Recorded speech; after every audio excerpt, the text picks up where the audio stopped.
I think Ives needs explaining in a way that other composers don't. One must come to hear Ives' music with some idea of where he stands in the history of American music. We're going to come to a lot of firsts. One of my students suddenly burst out and said, "Why are these early 20th century composers so depressed all the time?"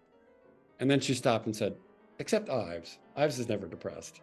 The challenge in conducting Ives is not to smile all the time. It is so much fun. His music is so gratifying and so worthwhile. We have produced something in the works of Ives, in the vision of Ives, that is so good and so important. He was never part of that world of professional concert hall music. He was always kind of an outsider to that world. He had a great genius for finding the sweet spot between things that are traditionally tonal and things that are highly chromatic, and where it doesn't feel like it's just cobbled together a pastiche. His great artistic innovation was to use music to evoke musical memory itself and the emotional experience of musical memory and its associations in time and place. That one theme would call another one to mind, and that he had all these musical illusions in his head. I think he's the most remarkable composer in history in that respect. Charles Ives is my favorite composer. And today we are going all out. I'm the classical nerd, and not only are we going to get to talk to a number of folks who have dedicated huge chunks of their lives to the study of Charles Ives, we're going to be talking about the man, his music, and his legacy at many of the places that were the most special to him, starting with his boyhood home.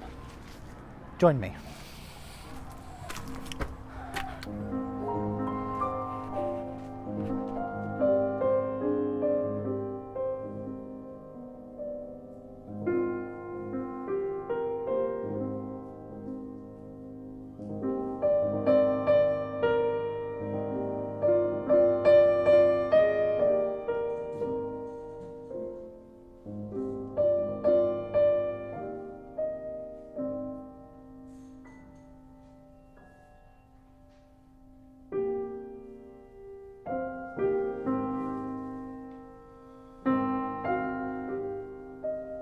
Charles Edward Ives was born in Danbury, Connecticut in October 1874, of multi-generational Connecticut Yankee stock. This, where I'm sitting right now, is his boyhood home. Moved a couple of times from its original location, once with his mom, taking the ride with the house. The whole Ives family was prominent within Danbury. It also had a bit of an eccentric streak. Two of his uncles, Joe and Ike, had reputations for pranks, both here and elsewhere. They were the reason that more Ives men had gone to Yale than graduated from Yale. But even in the family, it was his father, George Ives, who was the odd one out for a number of reasons, not least of which was his love of music. He played the cornet and a number of other instruments. He was also a band leader during the Civil War. He was one of the Army of the Potomac's youngest and best. And he continued in this role as a band leader and doing other musical odd jobs around Danbury after the war was over. It had a more dynamic musical scene than most small towns, probably because of George Ives. Charles Ives grew up with a father who, as he put it, started out all the children of the town on Stephen Foster and Bach. Stephen Foster represents the household songs of America, and Bach represents church music to some extent, but also classical music as a more general category. Young Charlie, as he was known, grew up in a town that was absolutely wild about music, and with a father who had both a practical and an experimental side. He was practical in that he understood how to arrange things for his ad hoc ensemble, and he was experimental because he was willing to do basically anything to figure out how music worked. He rigged up instruments to access quarter tones, the notes between the cracks of the standard piano. He experimented in musical distance a number of ways, sending multiple bands past one another, or playing his cornet for his son at different distances, up close, further away, and then across a lake. I mean, nobody else would have these experiences. His father going out in the rain and listening to the church bell next door and coming in and trying to play the sound of bells on the piano.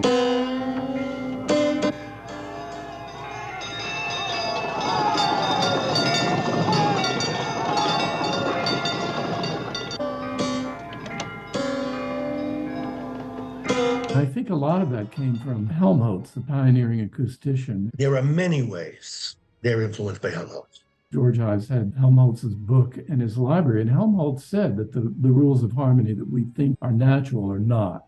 They will be changed, they will evolve. George Ives understood himself not as a composer, he didn't pretend to know how to do that, but he was more like a musical researcher, pressing on the boundaries of what was possible in music just to see what was out there, what sort of sounds he could create by doing these different experiments. It was up to his son to craft these sounds that most Danberians heard as evidence of crankdom, into pieces that evoked a certain time and place in American life. George told Charlie that you can write any chord you want as long as you know what you're doing with it. And nobody had ever been told that before, I'm sure, in the history of music. And he happened to be telling that to his son, who had the potential to do something with these ideas. And he conveyed to Charlie this idea that all music is important if it's earnest and authentic. Outside the family, Danbury was the center of the American hatting industry, and was typical for its time in regarding music as an undignified career at best. The industry brought prosperity at the expense of workers and rivers who dealt with toxic mercury. Charlie's best music takes the experiments of his father and puts them in a context for this idealized, nostalgic prosperity of his youth. He would go on to write music that explored the effects of different ensembles playing different things or at different distances. The quiet sound of his father's cornet over a lake was his father's song, something that was important to him throughout the rest of his life, emblematic of the nostalgia he felt for his youth. I think Ives was genuine and genuinely impressed by his father's independence of spirit. And that was, part of this real New England tradition that comes through in Ives's approach to the world, his upbringing.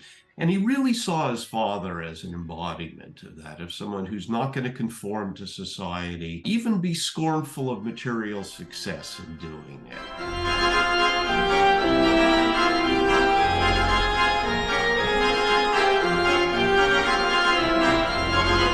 One of George's many odd jobs around town was the music director at the Methodist Church. And Charlie followed in his father's footsteps when he was hired as the organist at the Second Congregational Church when he was barely a teenager. And in so doing, he became the youngest salaried organist in the state of Connecticut, a record he very well may still hold. It's very difficult to fact-check these sorts of things. He loved the organ. I suspect he was actually better on the organ than the piano. He practiced 4 hours a day if he could manage, and he started this 2 years after his first public performance on the piano. He was a really great pianist.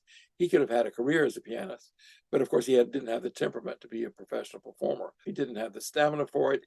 He didn't have the guts for it, I guess is the best way to put it. And he was just pathologically shy. If you're an organist, you're not in front of everyone. The spotlight's not on you. You're accompanying the congregation. You're filling in a role in a larger service. You're also usually away from the congregation and very often in a loft. You're also not applauded, really, ever. So it was the perfect way for someone who was as shy as Charlie to be exposed to music. And church music was such an important part of his career, not just inside the sanctuary. Most of George's involvement in church music was in an outdoor environment. Big camp meetings where huge masses of people, hundreds if not thousands often, really put the noise and make a joyful noise unto the Lord, sometimes for days on end. And these stone pillars that you see behind me are now not much to look at. They're just the fancy entrance to the West Reading post office parking lot, but in their time, they were the entrance to a park that once stood on this very spot. A park where they used to have these camp meetings, one of many such locations in the greater Danbury area. And it was through the involvement in music for these settings, these big outdoor religious festivities, that Charlie grew to understand music as something more than just notes on a page. He liked these amateur sound masses, not quite singing together, certainly with untrained voices, but always singing with heart. He preferred that in many ways to the stability to be found in a concert setting or in a church choir. Beethoven was often fond of saying something along the lines of, to play a wrong note is okay, to play without passion is inexcusable. I see that attributed to him a lot. George Ives said something a little bit similar. Don't pay too much attention to the sounds, for if you do, you may miss the music. It's great. They're here. They're enjoying this music. They're feeling it. That's what mattered to George Ives.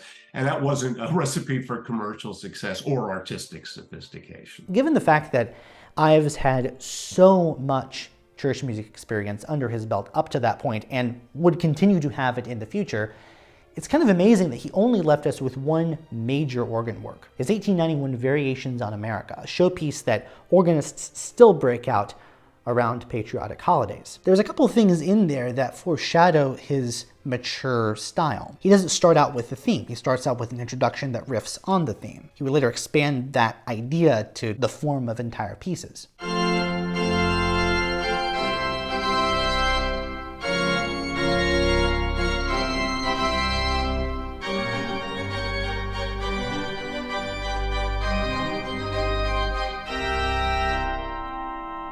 He's also got these weird bitonal interludes that meld the key centers of the surrounding variations. Interludes that were taken out of the first edition, in part because George Ives insisted that he do so.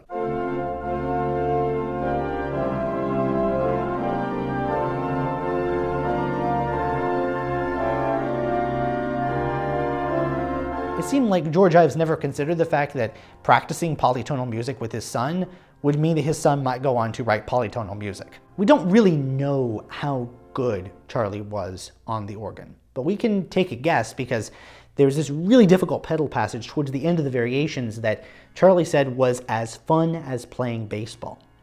It gives you a sense of how easy this difficult stuff was for him and how much fun he had at the console. We don't have any recordings of him at the organ, but we do have some recordings of him at the piano. Unfortunately, the fidelity is not very high, and they date from the 1940s, which comes after years of bad health. So we don't have a sense of what he was like at the piano at the height of his powers.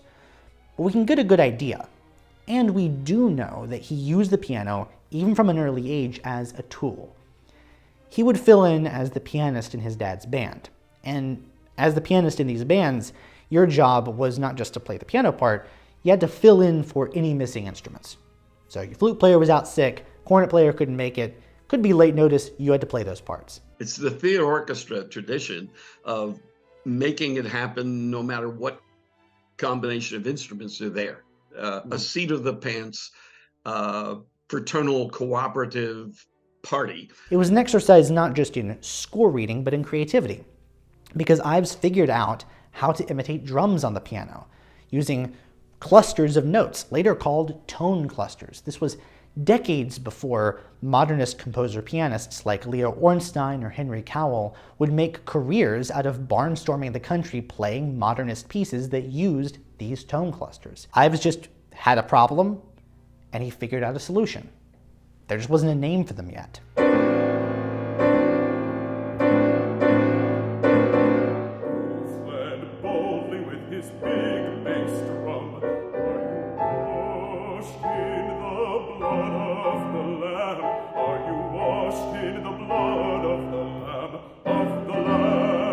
As a teenager, Ives was concerned about how his role as a musician fit into the wider society. Something that bothered his dad too, and something that bothered him throughout the rest of his life, even as society changed around him. Danbury was not unique among American towns for loving music, but also refusing to monetarily support it in any meaningful way. They considered it a feminine activity, more of a pastime than a respectable career. So he tried to play up aspects of his masculinity. He prided himself on these traits, and he legitimately loved playing baseball or playing gridiron football when that swept the nation in an era when it was quite literally deadly to play on a regular basis. When people asked him what pieces he liked to play or what instruments he played, he would always tell them shortstop. His solution in music was to try to de-sissifiy something that he felt had become a feminized art. Music wasn't inherently feminine to him. He had to do things to regain music's masculinity. And this is one of the many reasons that he presents listeners with intentional imitations of imperfection. He was surrounded by choirs and ensembles that played with a lot of heart, but maybe didn't get all the notes right. They came in on the wrong key or entered in at just the wrong time. They were trying their best, but they were just a little bit sloppy, a little rough around the edges, and it was good either way to Ives. Most of the time when he's using these sorts of dissonances to stretch listeners' ears, as he said, or make them stand up and use their ears like men, the gender politics is a part of the mix, but it's mostly about this nostalgia, trying to capture the excitement of a moment in time. Ives had his own private language, and when he was talking about lily boys and old ladies, things that seemed to us sexist and homophobic, he was not talking about people. He was talking about attitudes, an attitude of what he felt was not tough and strong-minded and adventurous and things like that. Because in terms of women's rights and things like that, he was absolutely as progressive as it got in all respects.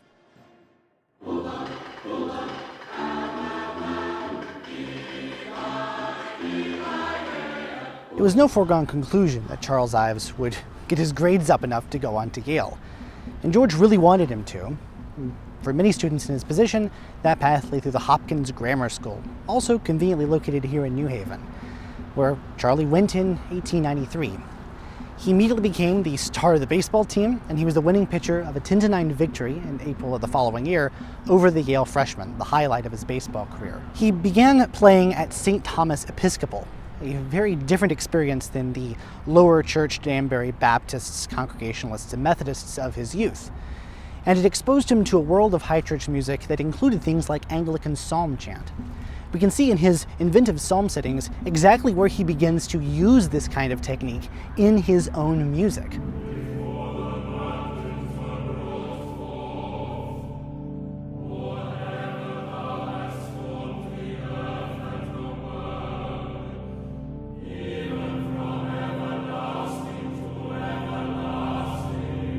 These psalm settings are all over the place. Some of them are a little more conservative, other ones pile different chords on top of one another, or in one case, form a completely new kind of musical grammar out of chromatic wedges. The earth is the Lord's and the fullness thereof, the world and they that dwell therein. Ives played at St. Thomas Episcopal for a while, but he eventually moved on to Center Church on the Green, which you can see behind me, which is just across the street from his new dorm at Yale. He got in and he moved into 76 South Middle, present-day Connecticut Hall, with his roommate Mandeville Mullally, about whom little is known save for the fact he had an awesome name. But almost as soon as he got to Yale, George Ives died of a sudden stroke at the age of 49. A cloud of gloom that hung over not just Ives' freshman year, not just his whole academic career, but the rest of his life. He lost his dad right when he needed his dad the most. Their relationship, long close, had become strained by increased distance, differences, and general stress. George quit music altogether. He had given up the idea of pursuing his dreams and made ends meet in the family hardware business and as a freelance bookkeeper up until his untimely death. How can a man let his children starve on his dissonances? Charlie would later write, echoing his father's sentiments, if likely not his exact words. Now, one source of George's stress had been his son's grades, and maybe it was a good thing he didn't live to see the fact that his son went and became a D student again basically as soon as he got to Yale. He was the equivalent of a D student because Yale, in addition to a lot of other archaic things they were doing at the time, had a system of numbers, but you can do the translation yourself. He was only not a D student in two areas. Music, obviously. The other was English literature. He had a good professor and he always had a real love for the subject, as we will see much further down the road. But the thing is, this is an Ivy League school. D's got degrees, and in fact, it was actually good for his social life that he wasn't a very good student, because there's an inverse relationship between your academic standing and your popularity. The classes were so dull, dry, boring, and old school that if you were an A or B student, you were kind of a social outcast. Like, people thought there was something really wrong with you if you enjoyed being in classes and were good enough at them. The idea was to just get by in the classes and be a part of the social network here at Yale, and that's exactly what Ives excelled at. He was a Yale man through and through, and this was the high point of his social life. I mean, This was a kid who was really shy in Danbury, and all of a sudden he's like the big man on campus here. He's the most extroverted he would ever be throughout the rest of his life. It was like the one place where you felt he really fit in. You know, he's in all of these like exclusive secret societies and senior societies. He's the center of the musical life for shows. He's writing the music, he's playing the piano, he's staying up and carousing all night. He has this group of friends, many of whom remain at least lifelong acquaintances. His nickname was Dasher because he was always in motion, dashing around doing stuff. Yale had this long and storied history of amateur musicianship.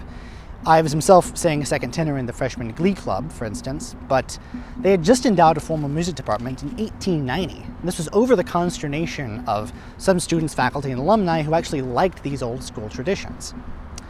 And the man that they had brought in to run a music department at a school, and indeed a country that seemed a little hostile to the very idea, became the biggest worker, the hardest working man possibly in all of New Haven, who also held down organ positions up and down the eastern seaboard, and who would literally work himself to death trying to do everything. This man was the Yale Music Department, and his name was Horatio Parker.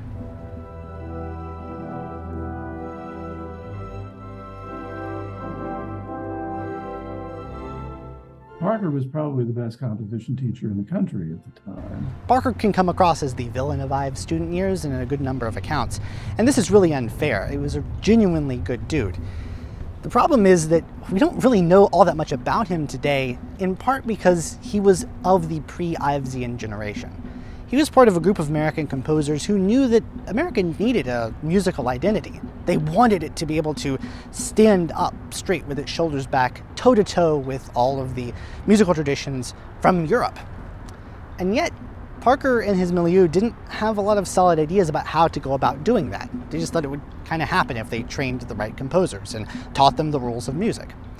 Contrast that with Antonin Dvorak, a Czech composer who, despite not having any administrative experience, came over to the United States in the 1890s and was put in charge of a conservatory in New York City. And while there, he discovered Native American music and especially African American spirituals.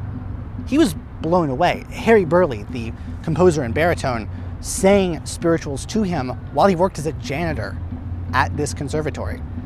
And Dvorak, I mean, bless his heart, he just couldn't understand why white composers were not availing themselves of black folk music to create an American musical identity. He did that with his From the New World Symphony and his American String Quartet. These are not just some of his most beloved pieces, they're models, in effect.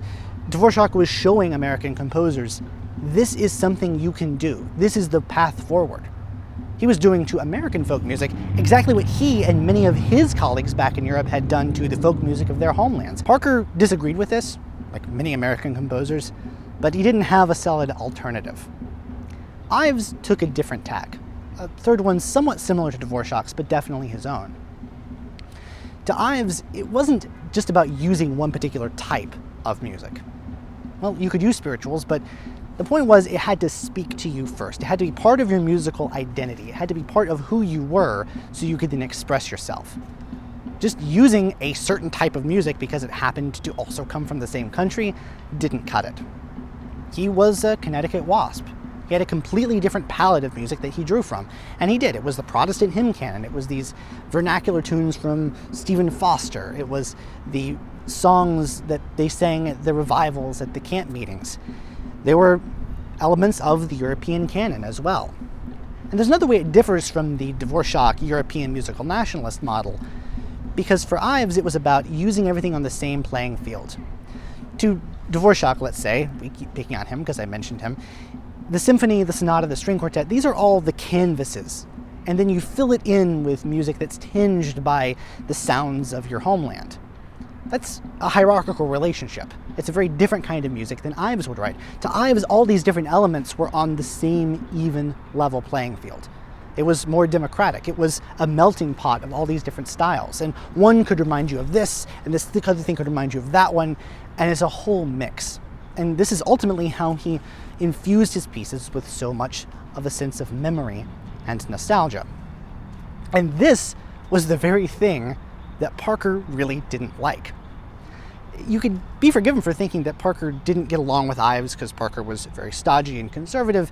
He rejected many European composers after Beethoven. And the truth is, I'm not even sure the extent to which Parker was even aware that Ives was doing a bunch of experimental stuff. There's one story where Ives took him a fugue in 4 keys. Parker looked at it and he seemed to think it was just like a moderately funny joke. He told Ives something like, oh, don't go hogging all the keys now at one meal, and handed it back to him. And I know if I were in Ives' position, that would tell me that this guy is not going to give these pieces the time of day. Parker, I think, was patient with him, but he wasn't the enthusiast for absolutely everything that his father was. It was in Ives' use of the vernacular in pieces like the First String Quartet, subtitled From the Salvation Army, that these two were really at odds with one another. Because to Parker, using the vernacular was something close to sacrilege. You simply didn't do it. There was high music and there was low music. Never the twain shall meet. I doubt that he would say that Stephen Foster and Bach are the 2 things that everybody should start with.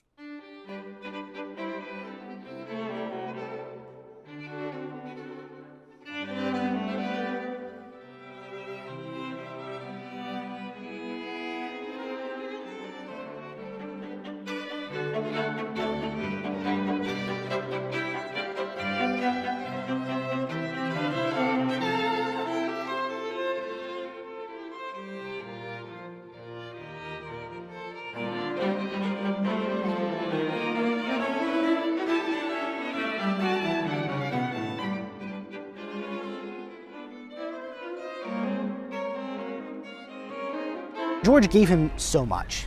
He gave him the foundation of who he was as a person, not just as a composer. But George wasn't a composer, and Parker was. Parker knew how to structure a sonata, a string quartet, a symphony, and considering the fact that all of Ives' biggest and best pieces are on these large canvases, and the only way he could have ever known how to write on these large canvases was through studies with Horatio Parker, Parker has to be in the conversation for one of his biggest musical influences. In the 1930s, I've started writing about how Parker was a lesser man than his father, and he learned more from his father than he learned from Parker. You only have to look at pieces like the First Symphony to see the impact that this teacher had on young Charlie. The First Symphony, I think, is a real wonderful piece of music. It's not given the credit that's due. It's sort of a take on Dvorak's New World Symphony in that there are echoes of the New World all through it. A lot of Ives' later vitriol towards Parker has nothing to do with Parker as Parker, but rather Parker as an exemplar of a kind of composer, a kind of academic egghead who cared more about being prim, being proper, and being nice than truly expressing himself.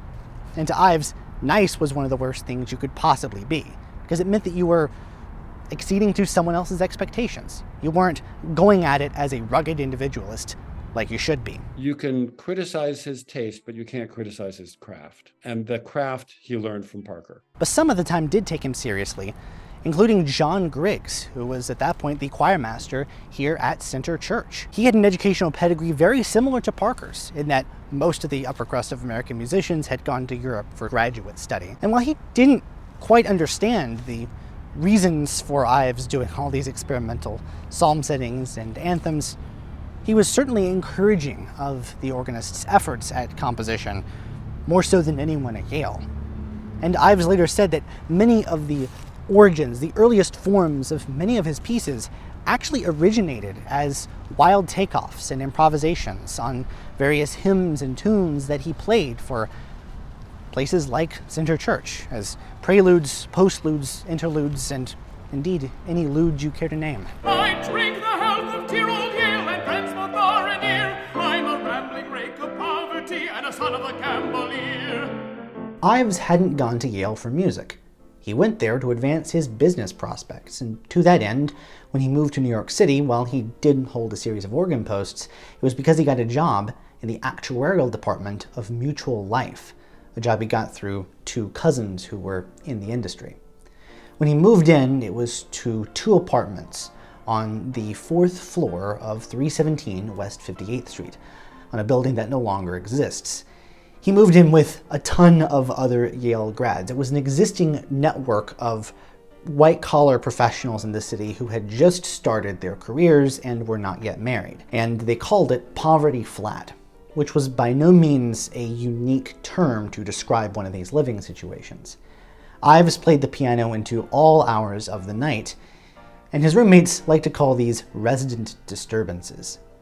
He clearly liked that environment, that extended Yale time. There were a bunch of his friends and colleagues, and, well, he was able to continue that collegiate experience that he enjoyed for another 10 years. They're living like the college dorm, they're borrowing each other's suits, when they need to go to some important event or something. The happiest time of his life, it seems, was when he was a sophomore or junior in college. It was that kind of undergraduate temperament and a bunch of guys from Yale having a great time. In some ways, Ives remained his entire life the young man he was at about maybe 19 or 20. For them, he would perform and do what he called piano stunts and raucous entertainments, and all kinds of things were experimented with. The hopes that Ives had of actually making a career in music seemed to rest on the premiere of a cantata that he'd written called The Celestial Country. Charlie wrote a charming but not very profound or interesting choral work, and that was meant to be following right after the manner of Parker's success with Hora Dovissima, which was a decade earlier in 1893.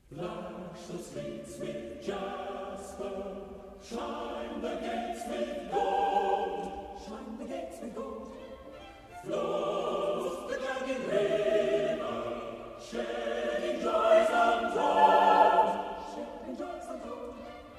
Thither onward, thither, thither onward, thither. The critical reaction was not positive nor negative. It was a resounding meh.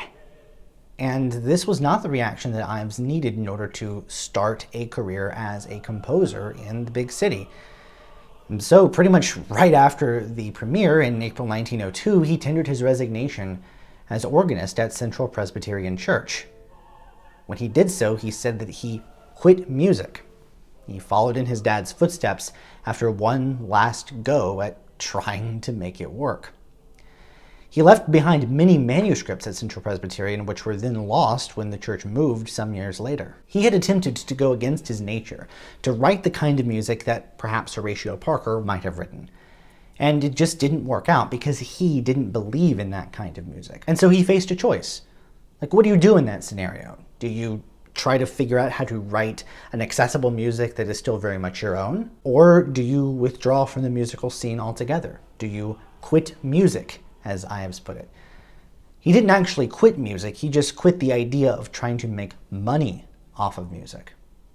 And in so doing, in retreating from the public-facing concert world, he did not hear another piece of his in concert for 20 years.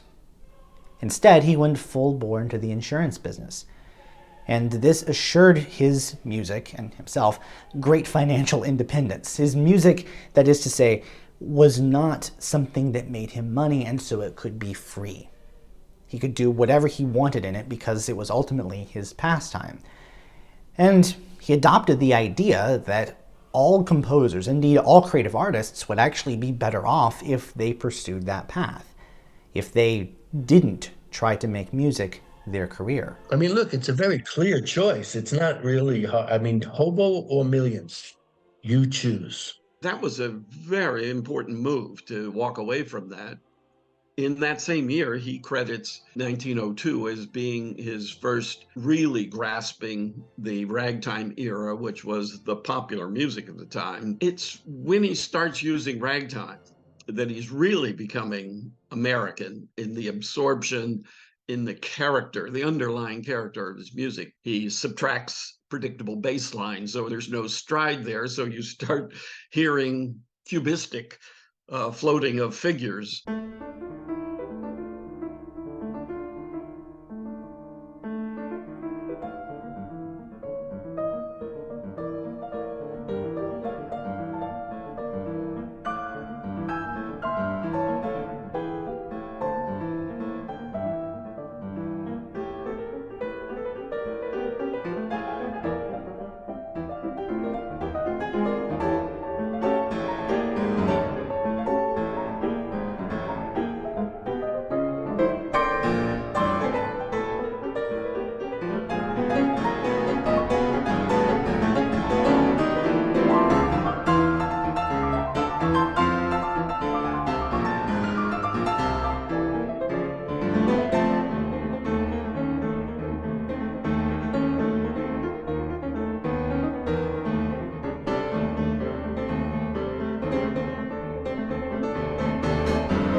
also in that era, there are experiments that are absolutely amazing, particularly the floating in Central Park in the dark.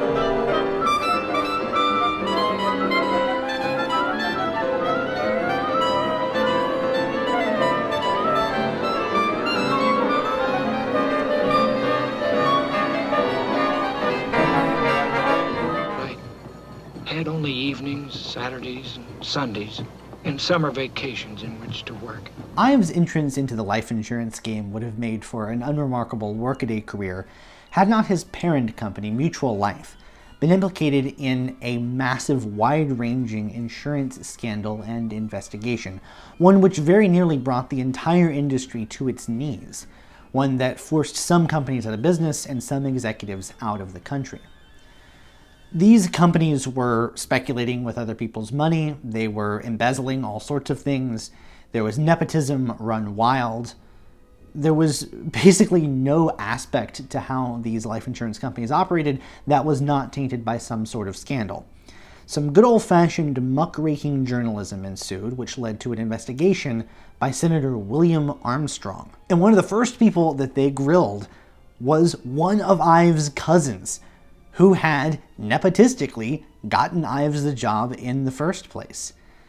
Now, Ives was too low level to have been caught up in this investigation, but the investigation also left a power vacuum. It left questions at the top of the American insurance industry. It left a hole into which Ives and his business partner, Julian Maverick, could start their own agency in January 1907. Maverick, or Mike to his friends, was Ives' opposite in very many ways. He was this well-dressed, extroverted Southern businessman who landed in, of all places, the Tennis Hall of Fame. I suppose both business partners were good at more than just selling insurance. In less than 2 years, the company had grown so much, was so successful, that when their parent company got bought out by a company that did not do business in New York, they were the hottest free agents in the game. They ended up reselling Mutual Life policies, and this time they had a real juicy stipulation in their contract. They did not have an exclusive territory. This would have been bad news to a lot of insurance agencies, but this was a boon to Ives and Maverick. They hit upon the idea of being honest about selling insurance. And Ives was the first person to figure out the idea of selling insurance to the masses, really. In an era when insurance salesmen were often the only meaningful bulwark against destitution if you were middle class, the only people standing between you and the forces of social Darwinism, laissez-faire capitalism, and urbanization eating you whole, Ives believed that the product that they were selling was necessary and good. He approached it with a kind of religious fervor, and he believed that it was basically good enough to sell itself, so long as you knew how to sell it. People thought he was too idealistic, but yet he was the mastermind behind a wide-ranging insurance revolution. Among many other things, he got other insurance agents in the city to sell policies through him, and vice versa, kind of like a bundling situation as far as I understand it. He crafted form letters so that his agents could better reach different profiles of folks in the city. Pursuant to that, he hired agents from different ethnic groups in the city to better tap its legendary diversity. He started the first school specifically for life insurance salesmen, and he figured out the modern formula for estate planning. Here's how to figure out exactly what are your living expenses. Here's how much insurance you need. Here's how much you can afford. You know, he exaggerated, scientifically down to the penny, we'll calculate it, but the spirit was right. And it was an absolute revolution in the insurance business. Ives is as famous in the insurance industry as he is in music, because he was as revolutionary in that field as he was in the one we're mostly talking about today. Now, all of this meant that Ives was very, very successful.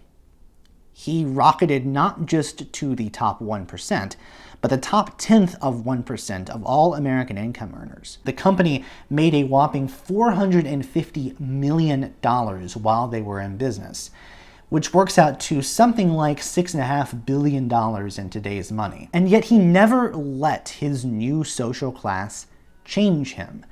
If anything, the fact that he got so rich so quickly and he ascended to the milieu of people with whom he had nothing in common made him more like his old Danbury self, made him more insistent on, for instance, wearing his beat-up Danbury hat and his out-of-fashion suit in the otherwise stylistic uniformity of Wall Street. He's still known in the insurance business and sort of looked on with veneration for what he did. He was an insurance executive who didn't act like an insurance executive. He was the guy who was in the back room office that was basically sealed off because he was having big ideas and you don't want to disturb the boss. He would all the while compose whenever he could, on evenings and in weekends, especially on his commutes. He used his near photographic memory to know exactly where everything was. His office was a huge pile of different work and music related stuff, and if somebody came in wanting to find, one business card and what were otherwise thousands of sheets of paper, he knew exactly where it was. Ives was able to encyclopedically retain his music in his head. This worked for him, but it really did play havoc when musicologists had to go through his stuff after he died, as we'll get to later. There were very few performances. He would occasionally engage orchestras and little pit ensembles in readings. Legend has it he'd go up with wads of cash and crazy looking music and bribe them into playing his stuff before the orchestra manager came out and put a stop to the racket. But he did employ a copyist, a guy named George Price of the Thames Copying Bureau at Tin Pan Alley. And even though he produced these beautiful manuscripts, he had this bad habit of trying to correct what he saw as Ives' mistakes. Eventually, Ives got so fed up with it that he wrote on the score, "All of the wrong notes are right."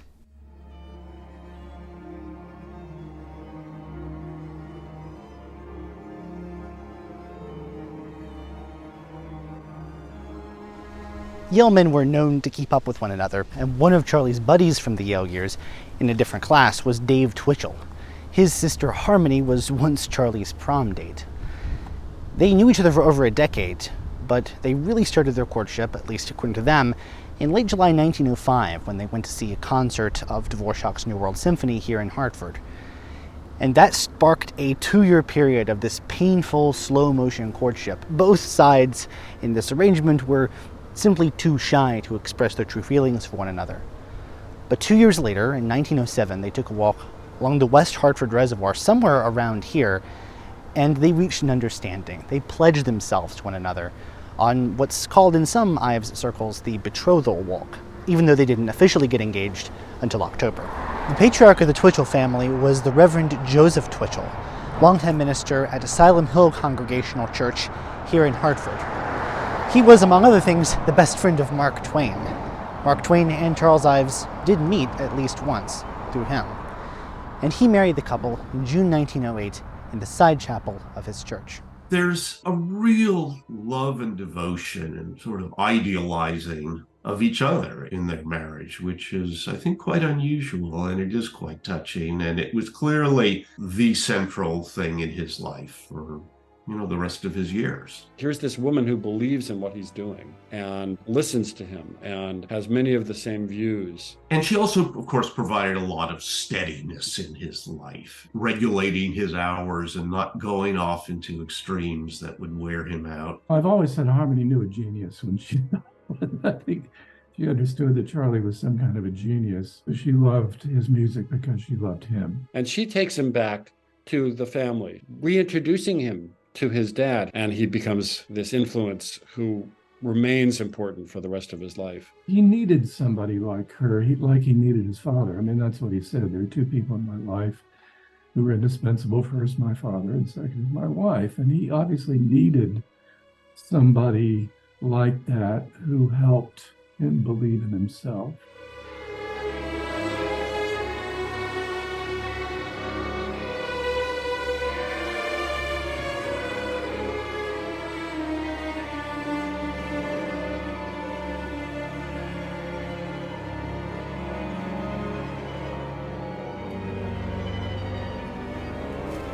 In late July, Charlie and Harmony took one of their 2 honeymoons north here to the Housatonic River in Stockbridge, Massachusetts. And across the river, they heard a hymn tune, Dornance, coming from a local church. It was such a captivating experience, that hymn coming across the misty morning waters, that Charlie, as soon as he got back home, immortalized it in just one measure of music, just a sketch to capture that feeling. This sketch would eventually be turned into the Housatonic at Stockbridge, the eventual finale of his first orchestral set, The 3 Places in New England.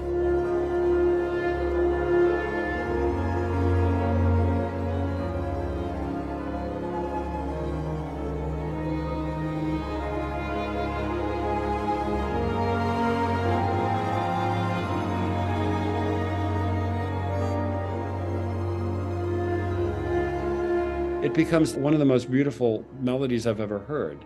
It's just spectacular. It's genius. That was one of his first great inspirations for one of his first great pieces, and it was totally involved with harmony. In 1921, Ives would turn the Housatonic at Stockbridge into a song. His wife gave him a collection of poems by Robert Underwood Johnson, which included a poem called To the Housatonic at Stockbridge. But it had these 2 origins, and ultimately they came together into one piece that is just a miracle, I think. I don't think Ives gets enough credit as an innovator for the piano. Chopin and Liszt are great innovators for the piano, right? But they never wrote anything like that. Contented river,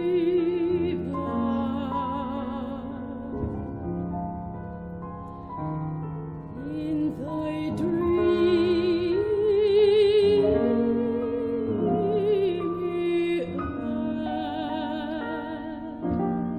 Some people will say, well, this is just a transcription of an orchestra piece, but it's far more than that. Because the text for this setting fits perfectly with the orchestral melody from the early 1910s, it's clear that he had this poem in mind probably as early as 1908. I've sometimes dated a piece from its first conception or its first sketches, and we may not know when that was. So there was a bad period where musicologists actually helped bring down Charles Ives. Sometimes he would give the correct date, sometimes he'd give a date that was a little too early, sometimes he'd give a date that was a few years too late.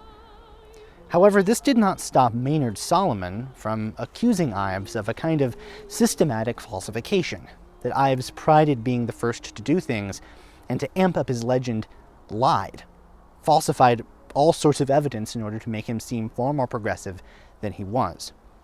This doesn't hold water for a number of reasons. One is that scholarship since that article came out has disproven many of the claims that Ives hadn't written a piece as soon as he claimed he did. The second is that Ives never had any reason to do this. He never prided himself on being the first in anything. He wasn't someone who cared so much about being innovative. There were other composers in a later generation who did. Composers like Henry Cowell, who quite literally did falsify evidence to make him seem like he wrote these cluster pieces like the 3 Irish Legends far earlier than he did. But Cowell had a reason to care. His milieu wanted novelty. Ives was always rooted in his nostalgia, so he didn't care as much. Elliot Carter, for instance, reports when he was a young man that he witnessed Ives adding dissonances to the score for 3 Places in New England. I've always wondered, though, since he was preparing it for performance by a chamber orchestra and he had originally written it for a large orchestra, whether some of those added dissonances were a way of thickening the texture, that it had to be thinned in order to fit the chamber orchestra. It has to be understood that Ives was a brilliant improviser. And as anybody in jazz would tell you, first they just have an idea and it's in their fingers and they do something with it and it doesn't seem to be the thing. And then a few months or a year or 2 later, they go back on it and say, I think I've got an idea what to do with that. You'd have to throw out everybody's dates for everything jazz ever quoted if you couldn't accept Charles Ives's recognition of how it came into his fingers and then it got on the page. My reaction has always been, Who cares how dissonant Ives was, how early? He was doing something so original that nobody else would conceived of, and that's what his greatness is. It's the spirit, the message, that is the genius in that music, and what he might tinker with means not much. How silly is that? That something can be between a couple of years and that would make him a criminal. Now, all of that said, he was doing some amazing modernistic things. When you think The Unanswered Question was composed at a time nobody was hearing anything like this. You can't make an unanswered question by adding a few dissonances. That piece is a collage. It's radical in its very conception.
It's worth investigating for just a second what Ives meant by the term set versus symphony.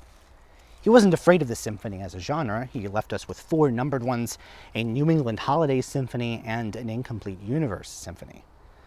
But Ives scholars will claim that the New England Holidays Symphony skirts the line between symphony and set, indicating that the term set for Ives meant something particular. He avoided for a while what he called the old German recipe. He said, the hell with it. The way he depicts the 3 places in New England are totally different from one another because he's trying to do essentially 3 different things. All the pieces that he called symphony that were numbered all have themes that combine movement. So they're all cyclic in some way, like the Dvorak New World Symphony is. And all the pieces that are called sets don't. A group of pieces called a set, you wouldn't expect that kind of unity among all 4 movements. When the Iveses married, they split their time between Connecticut and New York City. And this was the first of their many Manhattan apartments. This is in Greenwich Village on West 11th Street. Harmony re-entered her husband's life not just as a full-grown woman, but as a registered nurse. Harmony was a much-needed voice of encouragement, a lone island in a sea of otherwise expert musicians who dismissed Ives as a crank and his music as a joke to his face over and over and over again. There are 2 possible responses to getting something like that. The first is to think that all your critics are actually right. So many people who thought that he didn't know what he was doing, that it would be natural if he thought that, as he did in his lowest moments, maybe they were right. Maybe there was something the matter with how his ears were screwed on. He didn't believe that, not most of the time anyway. Instead, he retreated into his belief that music was an emasculated art.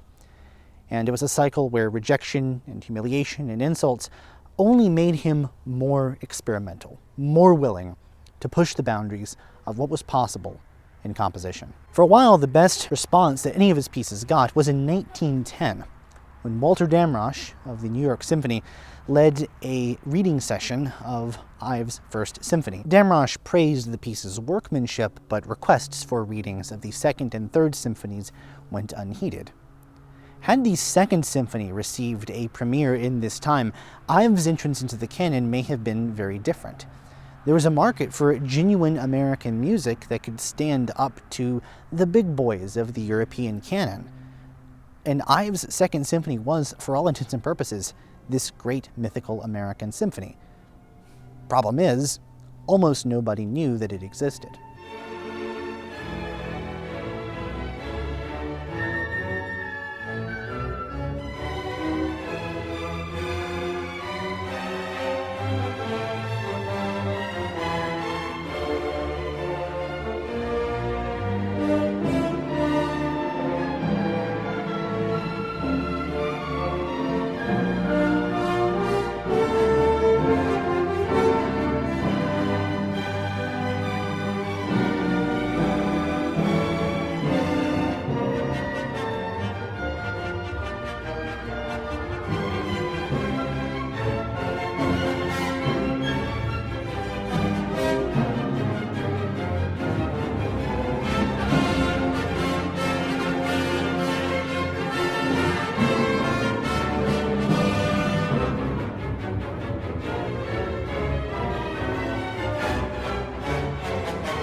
In 1912 and 1913, the Iveses bought the land and built this house in West Reading, Connecticut, about 8 miles from Danbury, so close enough for Charlie to still be inspired by that nostalgia, not quite close enough for him to have to come face to face on a regular basis with the reality of what Danbury was becoming upon the decline of the hatting industry. In addition to the house, the Iveses also built this cottage on the grounds where they would host needy families from New York during the summer months through the Fresh Air program, which Harmony had long been involved in.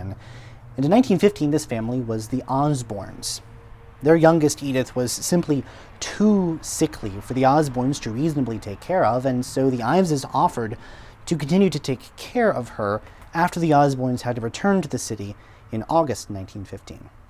It was love at first sight for the Iveses, especially for Harmony. She had had to undergo an emergency hysterectomy not long after they had gotten married, and so she was unable to have kids of her own. So when the opportunity came along to formally adopt Edith, they jumped at it.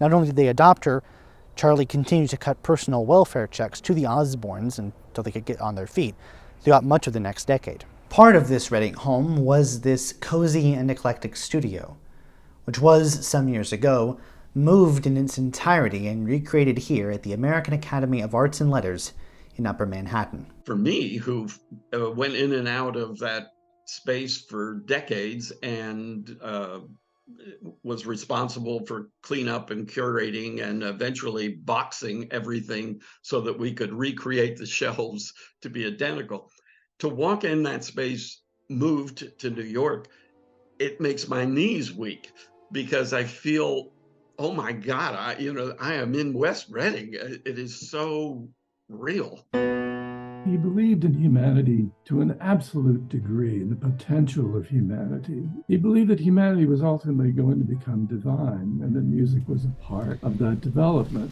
In 1903, Charles Ives and his brother Moss built a cabin on top of Pine Mountain between Danbury and Ridgefield to facilitate Ives' habit of going up into the wilderness, often on this very mountain, to commune with nature and to compose. You can see on the bottom of some of Ives' pieces, Pine Mountain, scrawled, indicating that he wrote all or part of that piece here at this very cabin site. All that's left now, accessible via the Ives Trail, is this chimney. Now, Ives didn't want one-to-one literal representation in his work. Other composers do that far better than Ives. He has some student pieces where he tries that out, like the Yale-Princeton football game, where he goes blow by blow, tells you which measure is which football play, which is kind of funny. But for the most part, he wanted to write pieces the way memories were remembered, hazy and distorted by time. It wasn't that you used a certain tune from the vernacular, it was how you used those tunes to depict a greater whole. And this points at something that, it really gets to the heart of why I think Ives is the greatest composer. Dissonance sounds fun. Dissonance can be a little bit of a nose thumb or a tweaking of norms as well. There are plenty of cases. Washington's Birthday, the fiddler on the porch is playing straight while against him a completely different and similarly sentimental tune is playing.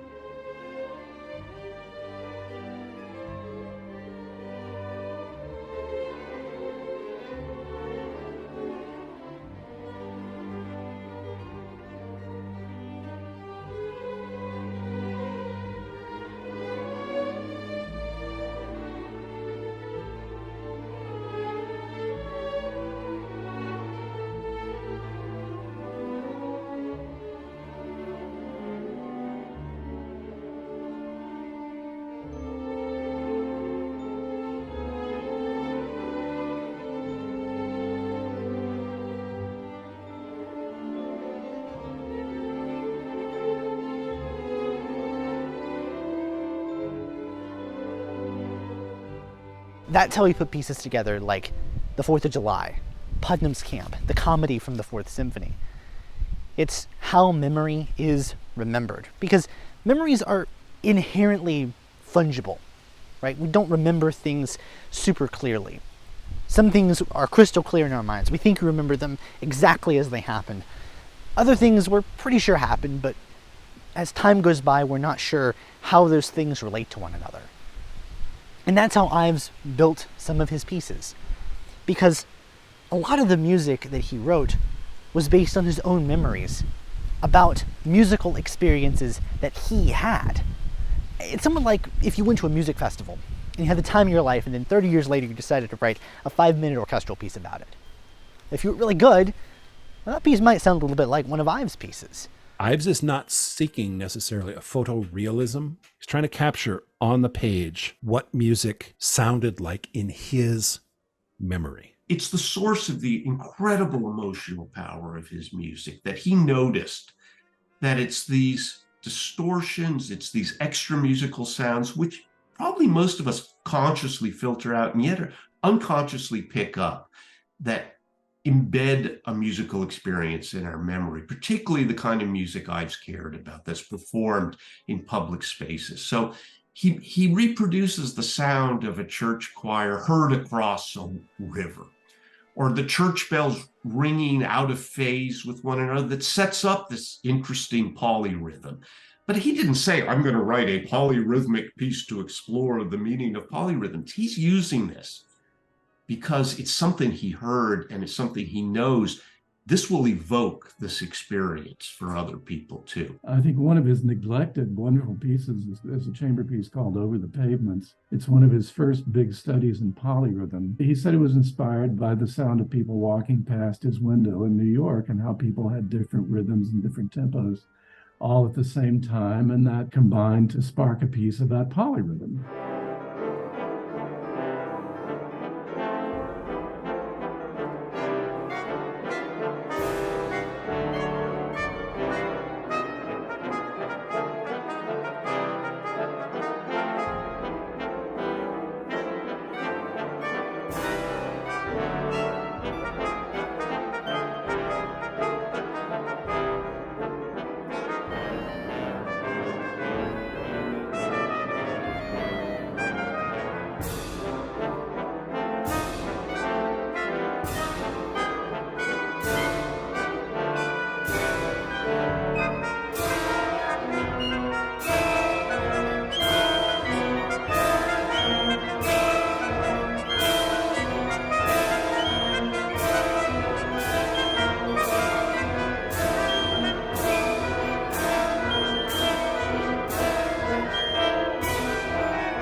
In pieces like the Third Symphony, where he moves away from the larger orchestras of the first two symphonies and crafts something like a small chamber piece, he subtitled it The Camp Meeting because it was depicting a camp meeting of his youth, events that were drenched in music. By the Fourth Symphony, it's just everything in the kitchen sink. It uses all of the techniques that he'd refined, but it's also music of deep personal expression, music that reaches closest to being something like a statement of theology. Ives is a deeply spiritual composer. Music is a bit of a portal to a transcendent realm. I think it's one of the great symphonies. It's unique, of course. Nobody ever wrote anything remotely like it. It is a spiritual journey. The symphony is not only extraordinary technically in being just prophetic on nearly every page, it's an explosion of the old idea of style. To say that an underlying whole does not necessarily mean using the same chords all the time. He's basically saying, I can write a unified piece in which every movement, in a sense, is in a different style, including a tonal fugue. But the whole piece is permeated by the hymn, Nearer My God to Thee, and that's basically the spiritual message of the whole piece.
Charles Ives always had this great love of nature and this great love of literature. So it's no surprise that around September 1911, he began putting pieces together, literal pieces that were in sketch form and other ways for other instruments, into one of his greatest works. his second piano sonata, a work mostly about the Transcendentalist writers who lived in and around Concord, Massachusetts. It's the Concord Sonata. It's not the Transcendentalist Sonata. So these four writers, well, five, if you count both of the Alcotts, all lived in Concord, Massachusetts around the same time. The Transcendentalists had broken away from the Unitarians. They found even the Unitarians too restrictive for them, which is really amazing. Literature was, after all, his only non-musical academic interest at Yale. He considered a huge Walt Whitman setting. He had written an overture about Robert Browning, but it was with these Concord writers that he found the inspiration for one of his most celebrated achievements. And he worked on this piece in earnest until about 1915. For all the formal excursions within movements of the Concord, for all the different styles contained therein, it is remarkable how, on the largest possible scale, the Concord Sonata resembles the structure of a standard 4-movement classical-era sonata.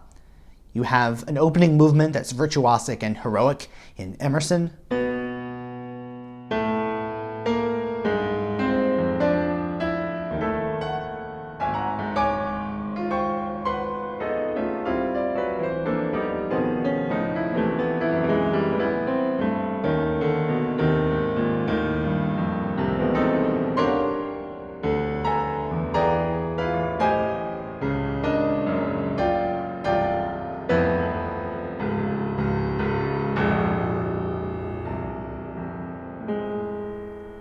A fun and vibrant scherzo in Hawthorne.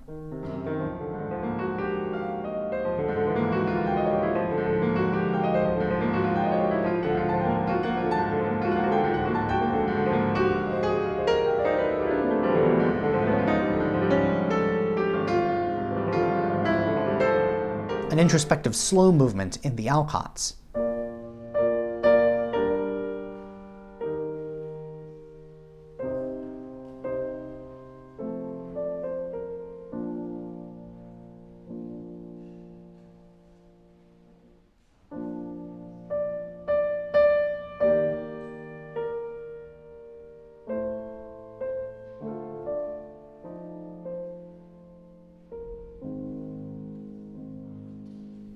And a finale Thoreau, which is the only break from tradition in that it's slow and not fast.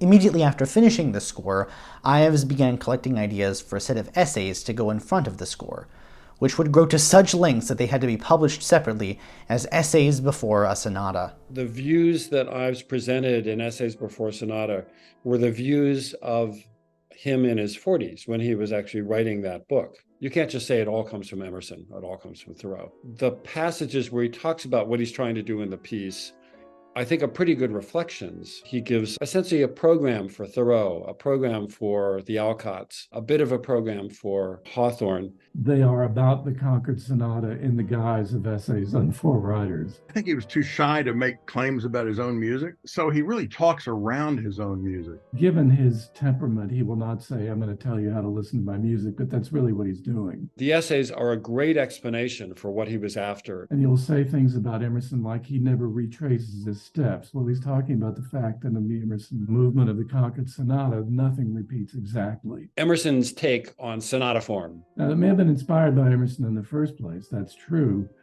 but he is really telling you what he is doing in these pieces and to a degree telling you how to listen to them. The first thing he says in the essays is talking about program music, and he knows that some people are against program music, and he's basically saying, look, I write program music, okay? And this is why it's okay, and why we can take it seriously. So he's still talking about his music. To anyone familiar with traditional music notation, the Concord looks like a baffling string of notes and chords. There are very few bar lines in here, very few time signatures in order to keep things straight. There are clusters played by a wooden bar in Hawthorne, and even a flute in Thoreau. To Ives, there was something improvisatory about the piece. There was something about the very nature of the music and what he was trying to express that required it to be played a little bit differently every time. And this was especially true for Emerson, who was a great orator and would often improvise from his notes for a speech. In a good performance of Emerson, according to Ives' standards, the performer would have to do the same thing to his score. And Emerson was a great mythic Beethovenian figure for Ives. Apparently, Emerson at one point stayed in the Ives house before Charlie was born, so that was part of his family lore as well. And the motif of Beethoven's Fifth Symphony peals throughout the movement underneath mounds of dissonance, because Ives considered Beethoven to be a transcendentalist composer, much as the transcendentalists themselves did. The Transcendentalists were really into Beethoven. That music was as far as most of them had been able to go in terms of hearing something really transcendent in European repertoire. Emerson is one of those movements that starts with the cadenza instead of getting to the cadenza. And in the middle of that cadenza, you unmistakably have Beethoven's Fifth Motto. So it's clearly Beethoven when it shows up there. But when you hear that tune that includes those four notes as part of it on the last couple of pages of Thoreau, it doesn't sound like Beethoven anymore. It sounds like Ives. The quotations don't sound derivative anymore. And that's magical. It's really amazing that he can do that.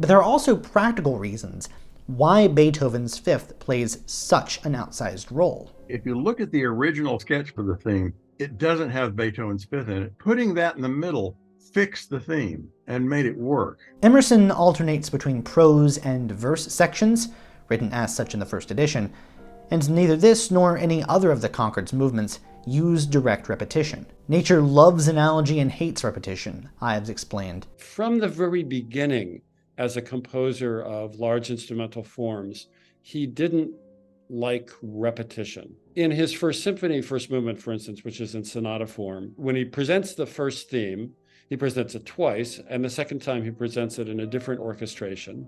And then when it recapitulates at the end of the first movement, it's not only in a different orchestration, but also now it's got a walking bass under it, and there's some other variations. So every time the theme comes back, it's different. In Emerson, Ives found music that he could never quite perfect, never could get exactly right, because every time he tried playing through it, he found himself doing different things. I like to compare what's going on with that piece to what Chopin and Liszt were doing not quite a century earlier. It seems to be perfectly obvious the Concord Sonata and all the major works of Ives for the piano are the work of somebody who had studied the Chopin etudes. I think we misunderstand him to think of him as part of a future generation, say, of the 1960s. I think what Ives was doing is a much more traditional thing of a keyboard composer playing his own music and knowing what the general effect is, but adjusting the climax a little bit, or dropping a voice in or dropping a voice out in order to thin or thicken a texture. The best a performer can do is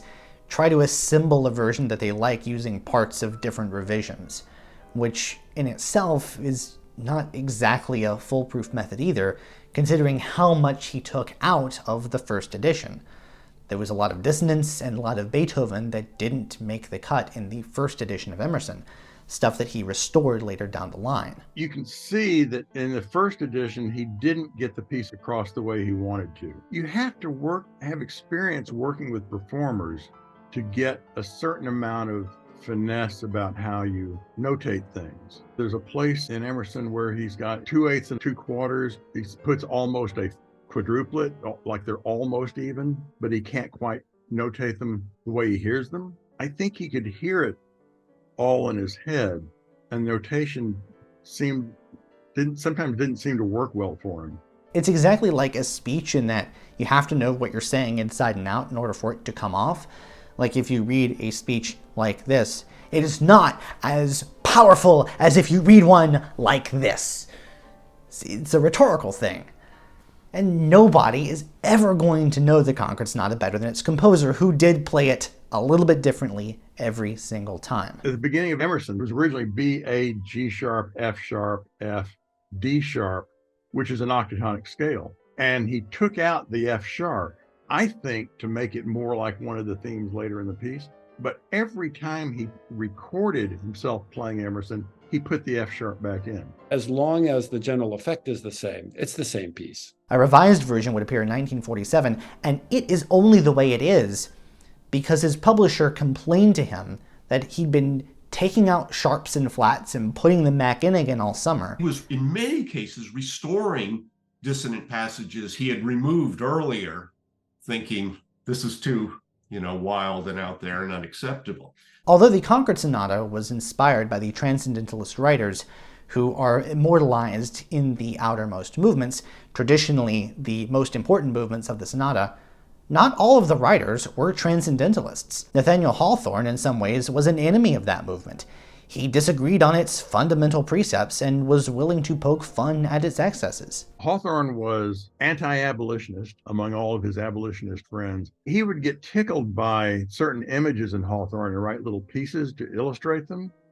And he put at least 2 of those pieces in the Hawthorne movement. One of those fantastic stories is indeed an anti-transcendentalist satire called The Celestial Railroad, where he makes fun of the idea that you can somehow take an easy path to heaven. His conceit was that it was a kid on a train, and the kid, every time the train stops, the kid jumps off and has an adventure, and then it gets back on. And so it's a really disconnected series of images. It's a sort of trope on Pilgrim's Progress by John Bunyan. Its continuity is not audible on first hearing. There are kind of non sequiturs. There are places where you don't know why one thing leads to another, and then maybe several pages later you'll find out. I think of Emerson as being much more influenced by sonata form, and Hawthorne just being pure moment form. It's actually a genius move to have these two opposites. Emerson, the transcendentalist, the seeker of immensities on the one hand, and Hawthorne, the playful, as the first 2 movements, because then the rest of the piece has to resolve that conflict. And it does. The tension between the 2 virtuosic opening movements is resolved in the relatively easy 3rd movement, which I should also say I have played. It is the only movement of the Concord Sonata that I have played.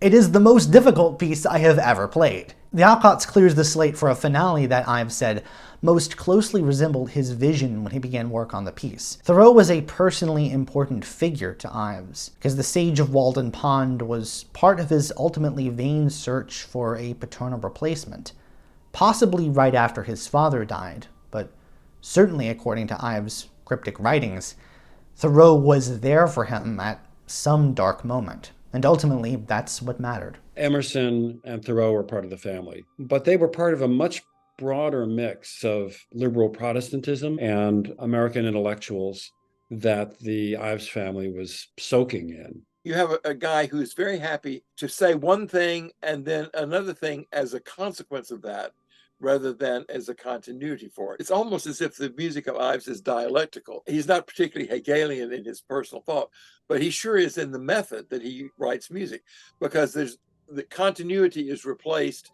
by dialectic. One of the reasons that the Concord Sonata, when well played, is such a successful piece is that it's got these oppositions that then he pulls together while hinting all the way through that they are somehow unified because the same musical ideas show up. When you learn to listen to the Concord Sonata, you just hear a couple of 3 ideas going all the time. It's just a very, very intensely unified piece, and yet it's absolutely kaleidoscopic, and every movement is singular style. I think the United States has produced an astonishing number of really fine composers. If you want to put somebody in the same category as Bach and Beethoven, Ives is the closest that we get to that level. Leonard Bernstein once called Ives the Grandma Moses of music, which is one of the dumbest things Leonard Bernstein ever said. Ives, from very, very early on, was a composer who was not afraid of mixing. Anything that he encountered that was stimulating, that he thought was good music, could be something that he could engage with. And that's one thing too about Ives, is I feel that even when he's engaging, let's say with ragtime, with things that weren't of his immediate background, it was music that he took very seriously, that he's engaged with rather than stealing, I think. And in fact, that he played himself. I mean, all of his playing in the theater pit orchestras of New Haven gave him a vaudevillian feel for this just string of seemingly unrelated things that were passing in front of you on the stage, while the stage becomes almost the metaphorical stage of his music itself. Ives wrote what he called wallpaper design music. And this is basically a form of experimental music that is closest, I think, to George Ives's research. Take that psalm sitting I mentioned earlier. There's no expressive reason for him to use a series of phrases based around wedges of different intervallic sizes as the piece goes along. It was mostly to figure out what it sounded like. So when he was writing pieces that weren't these wallpaper design pieces, his real masterpieces, I would argue, he uses the things that he learned in this research, but it wouldn't be systematic. What he had to do was put together his experimental side into larger pieces, and that took a while. And I think the first piano sonata is really where that began to happen. He worked on that for years. And the result of this is that many of Ives' pieces are super hard to analyze. The ones that are easier to analyze are these more bottom drawer pieces because the processes, the ways in which he's putting materials together are more obvious. Because he throws these wrenches into the works in these bigger pieces, he'll use intervallic cycles, for instance, but not systematically. The best way to go about analyzing Ives' music is through something called tune hunting, because the vernacular was that important to Charles Ives. There's a couple hundred pieces or individual movements that use borrowed material in some way or another. It's sort of similar to looking at a composer's sketches. I've looked at a lot of Ives' sketches, so that gives me a sense of how things got put together. It seems that he worked out a lot of his music at the keyboard and then remembered it. The combination of working things out at the keyboard and remembering them means we can't retrace his steps from the first jottings. Instead, we have to catch them sort of midway along the process. And so having a starting point like a borrowed tune is a great way for seeing how he's working things out. Over a third of Ives' pieces, and over half composed after 1902, use borrowed materials in some way. But it is rarely just quoting a hymn or quoting a Stephen Foster song and calling it a day. Sometimes they're big musical puns. He would exploit the similarity between two melodies that were in two different genres. Sometimes they would be very obvious, somewhat like a series of quotations in a Tin Pan Alley song, where he's trying for a very particular mood, often a very fun, exuberant one. When they're used more subtly, I think this is where he's at his most brilliant, because he blurs the line between outright quote and stylistic allusion. He'll give you a sense of being in a religious service by, under the surface of the music, just barely quoting a hymn. Of course, not everyone understood Ives' music in that way, as we've chronicled so far in this. That included his brother Moss, who once admitted that he did not understand his brother's music. He takes a really nice old hymn tune, he once complained, and then he tears it to pieces. Sometimes people think that Ives is not just an American composer, he's a New England composer. That's true, but I'm not going to pigeonhole him as some people have. But it is worth exploring some of the more nuanced ways that the quirks of New England made their way into his music. It's not just the New England holidays, the three places in New England, but again, we return to memory. You'd be forgiven if you listen to the Housatonic at Stockbridge and think that it's just about the experience of being at a place. But for the second movement of this piece, Putnam's Camp, where I am right now, you'd be forgiven if you're mystified of how this raucous music relates to this serene place, where General Israel Putnam camped with his men during one of the winters of the Revolutionary War. And the answer is that he's thinking about memory, but not just his own memory. He's writing essentially the collective memory of all the music that has ever existed at this place, from all of the carousing of the soldiers during that fateful winter, all the way through whatever patriotic tunes and parades and revivals maybe even that he heard here and in places like this during his childhood.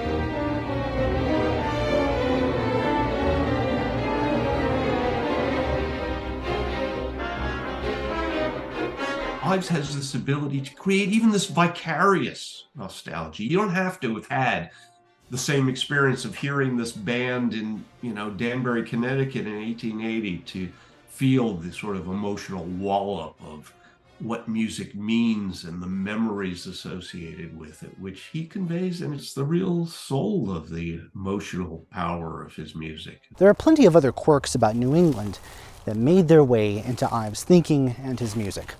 One of these is the town meeting, a very New England-specific form of government where the entire town acts as the legislative body.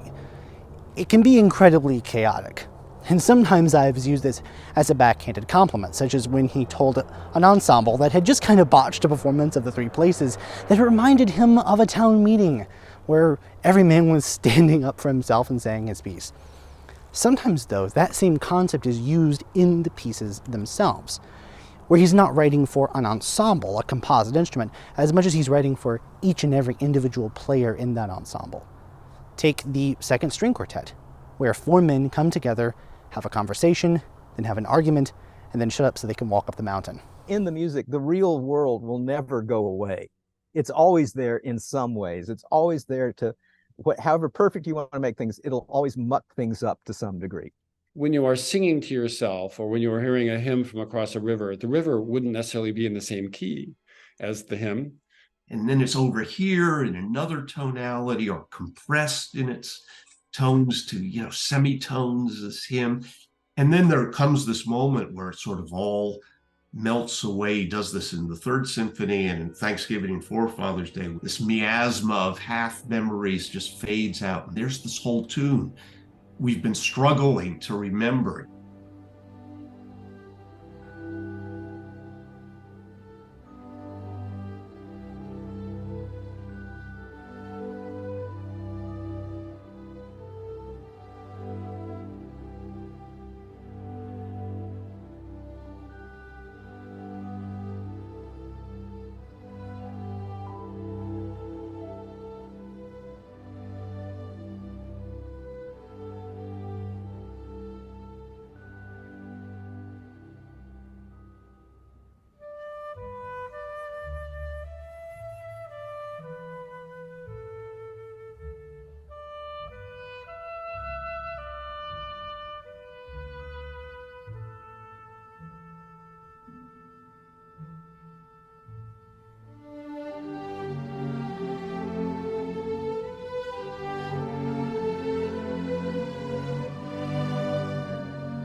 And then, of course, he immediately then says, oh, yeah, and that reminds you of another tune. And he's off with something else, with a barn dance out of this hymn.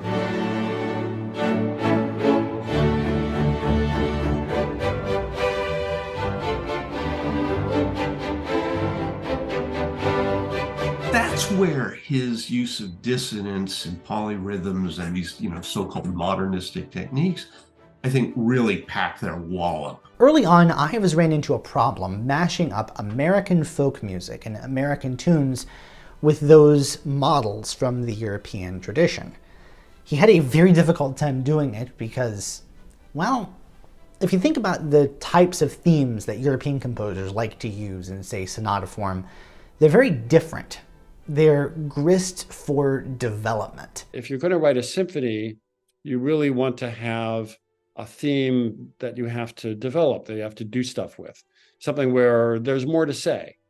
And the problem with using hymn tunes and other sorts of popular tunes is that they're often perfect, just as they are. There isn't anything more to say. They served better as the end result of development. And so Ives used something that has later been called cumulative form. For that we have J. Peter Burkholder to thank. This is essentially an inverse of the standard Western classical sonata form. You don't hear the theme of the piece until close to the end. What you hear at the beginning is fragments and variants, and gradually it all comes together into a theme. And then you don't have the problem of everybody yawning and saying, oh, I've heard that hymn before. A particularly good example of that is using Jesus Loves Me in this cumulative form in the middle movement of his fourth violin sonata.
I can just imagine if you're performing at Recital Hall at Carnegie Hall and you walk out and the first thing the violinist does is play Jesus Loves Me, half the audience is going to be laughing into their hands because that's a kid's tune, right? But when it comes at the end of all of this development, all of this work, all of this, Beethovenian storm and stress, it's like, oh, yeah, that's a really neat thing. There's a second way to think about this, though. And it's not as an inverse of sonata form as much as it is about his experience as an organist. From the organ loft, he saw a lot of sermons, and he saw a lot of rhetorical devices, and he noted that it was a very powerful rhetorical device if a preacher had a really vibrant sermon that touched upon and circled around a familiar quote from scripture or a familiar line from a hymn. And at the very end of the sermon would deliver that wham line to really nail it all home. And that's exactly what Ives did. You can think of it more as a rhetorical device than a purely musical one. But there is a musical reason that his organ experience would have led him to use cumulative form. And that was the need for improvisations and introductions before hymns. In churches, there are often moments where it makes sense to improvise on a hymn before you actually get to the hymn. A typical procedure for that is to play a little bit of the hymn, or if you want to make it a little longer, you begin with improvising on elements from that hymn, and then finally you play the last couple measures of the hymn and everybody's ready to go. If you listen to Bach chorale preludes, for instance, there are so many varieties of them. Some of them just go through the tune, but a lot of them vary the tune or play with it before you actually get to the tune. Ives also uses cumulative form when he's using his original melodies. For instance, we do not hear the full theme of the Concord Sonata until towards the end of the third movement. I think this is one of the factors as to why the Concord is such a monumental piece, because almost everything that Ives did is in there in some way, and it represents a meeting point of a bunch of his various interests over the years, and the various techniques that he developed in order to express himself.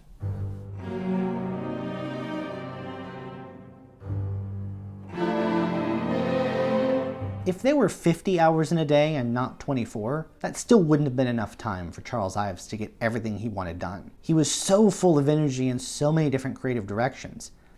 He wasn't just writing masterpiece after masterpiece, he was writing several masterpieces essentially at the same time. From 1902 to 1918, there's this phenomenal creative output.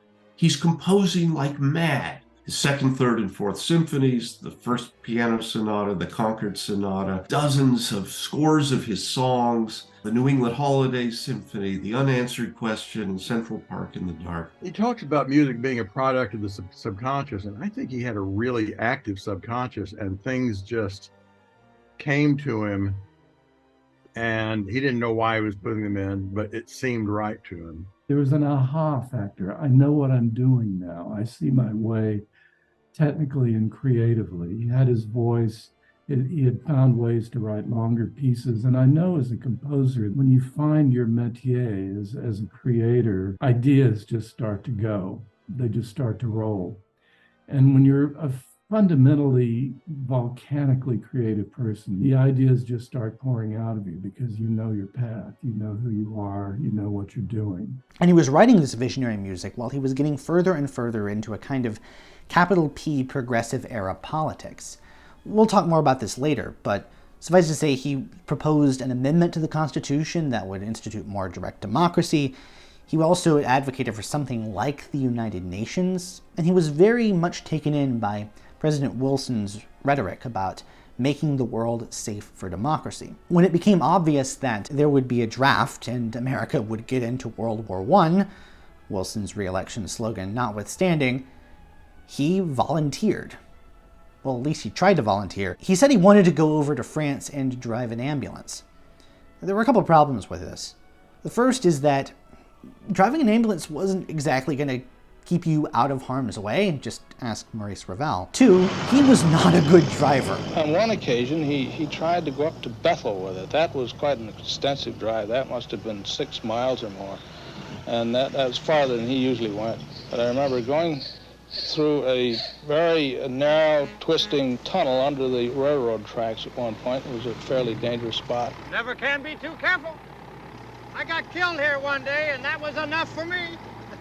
The third was the biggest. He went to get a physical from the doctor at Mutual Life, and the doctor's report was that Ives had a number of problems. Ailments that would not just keep him from going over to Europe during the war, ailments that would significantly change the course of the rest of his life. In October 1918, Charles Ives collapsed, and his health would never be the same. From that point on, his compositional output drops, and by 1926, it's the last new work he starts. The family would always wave away his health issues as a vague heart trouble. The real culprit, though, was diabetes, a true death sentence in the days before artificial insulin. Back then, if you got diabetes, they gave you 6 years to live.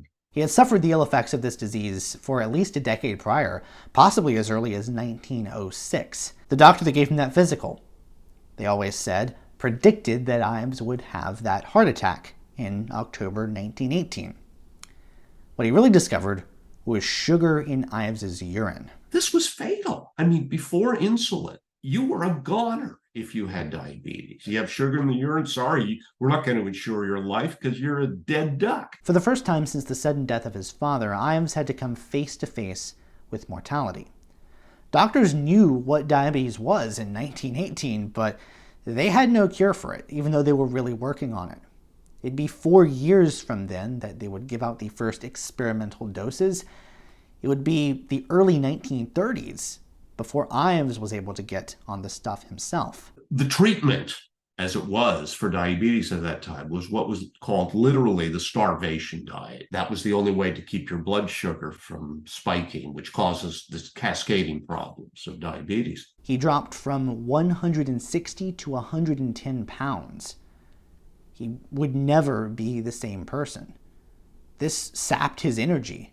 I mean, he was an extreme form of calorie restriction, desperately trying to stave off the inevitable at the expense of the patient's quality of life. Even though Harmony knew full well what she was doing, and she prided herself on being able to take care of Charlie given her nursing background, they didn't have the technology to be able to sense blood sugar and deliver the exact right amount of insulin into the bloodstream. It's arguable, in fact quite likely, that the snake tracks one sees all over his handwriting after he gets on insulin is evidence of low blood sugar, too much insulin resulting in hypoglycemia. One of the side effects of that is an extreme shakiness. Rather than dictating letters, he would write out a draft as if it was being written by his daughter or his wife. And it includes like quotes of himself. Mr. Ives says, quote, Ives was forced to recalibrate and ask himself what was really important to him. Well, his family, of course. He loved harmony and Edie more than anything in the whole world. And he worked very hard throughout the 1920s, as much as he could, to make sure that their future was as secure as it could be. He was definitely concerned about providing for harmony. There's no doubt about that. It was, I wouldn't say an obsession, but it was a source of concern to him. But he also looked at his musical career, and he realized that he had spent a lot of time writing music, but his attempts at getting his music into the world's concert halls and onto the pianos of performers had previously not gone so well. And so there too he was forced to recalibrate and adopt a completely new way of self-promotion.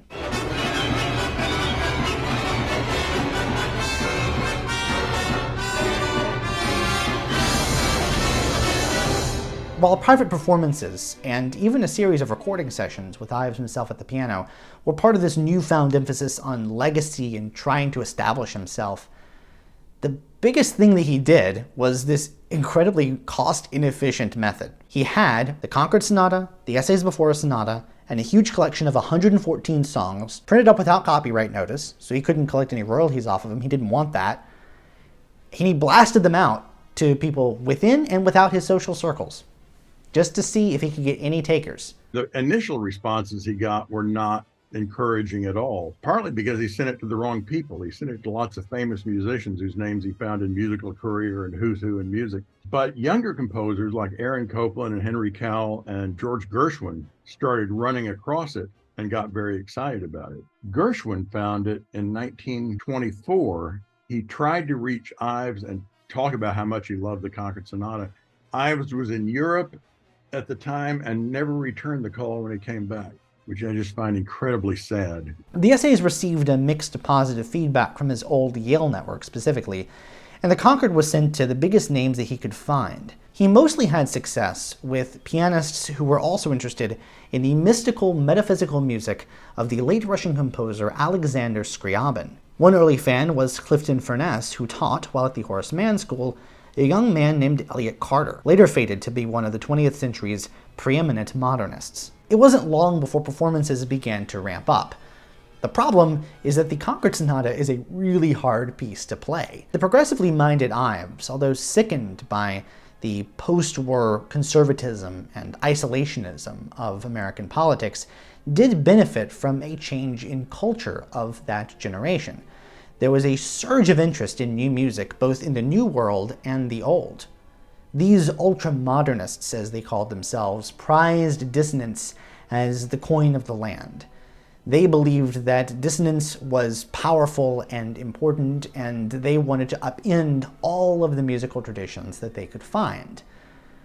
Ives had some surface-level similarities, but he was no ultra-modernist himself. He may have been influenced by some of their ideas, and in some ways their conceptions of music and the importance of dissonance rhymed, but they certainly didn't agree. So they were always going to be at this conceptual impasse. He certainly had a larger appetite for dissonances in the 20s and 30s than he had in the teens. It's really the 1920s where he can revise those earlier ideas and say, screw the critics and the public, I don't have any. I'm just going to fix things up the way I feel like. The real greatness of Ives's music has nothing to do with modernistic techniques per se. To me, it was always a means to an end. One of his first big breaks actually came in his large ensemble music, not the small stuff, when the conductor Eugene Goossens led an ad hoc group of New York Philharmonic players in the first two movements of the Fourth Symphony. And even the poor reviews noted Ives' originality. especially in the comedy, his greatest exploration of polytonality and polymeter. So tricky that Goossens was kept up all night with a towel wrapped around his head, trying to work out how to conduct a piece that requires more than one conductor. But back to the Concord for a moment. Individual movements of the Concord filtered into Paris via Catherine Hayman, a very dedicated Scriabinist who said that she received regular messages from the man and that she once made love to him on the moon. These were people who were basically wonderfully wild and bohemian. I've had nothing in common with these people. She also was not quite good enough to play the full sonata, but the tide was turning, and it was her copy, her stint in Paris, that led to Ives' big breakthrough. Because it was her copy of the Concord Sonata that caught the eye of Princeton dropout and jewelry store scion John Kirkpatrick, a kid just in his mid-20s who was still figuring himself out, who at that point knew that he had a radical devotion to American music, but also not a huge will to practice. He wrote Ives to ask him for his copy, which kicked off a whole series of correspondences. Ones where Ives desperately tried to get his ideas across to Kirkpatrick. Kirkpatrick still not grasping it. Their brains just worked totally differently to one another's, but the more he didn't understand, the more he needed to understand, the more he needed to analyze, the more obsessed he got with Ives and this piece. Eventually, he dedicated himself to learning it. It took years after that for him to finish the process of learning it, totally committing it to memory, and then he was the man who premiered the Concord Sonata, the person who almost single-handedly got Ives' career off of the ground after many fits and starts.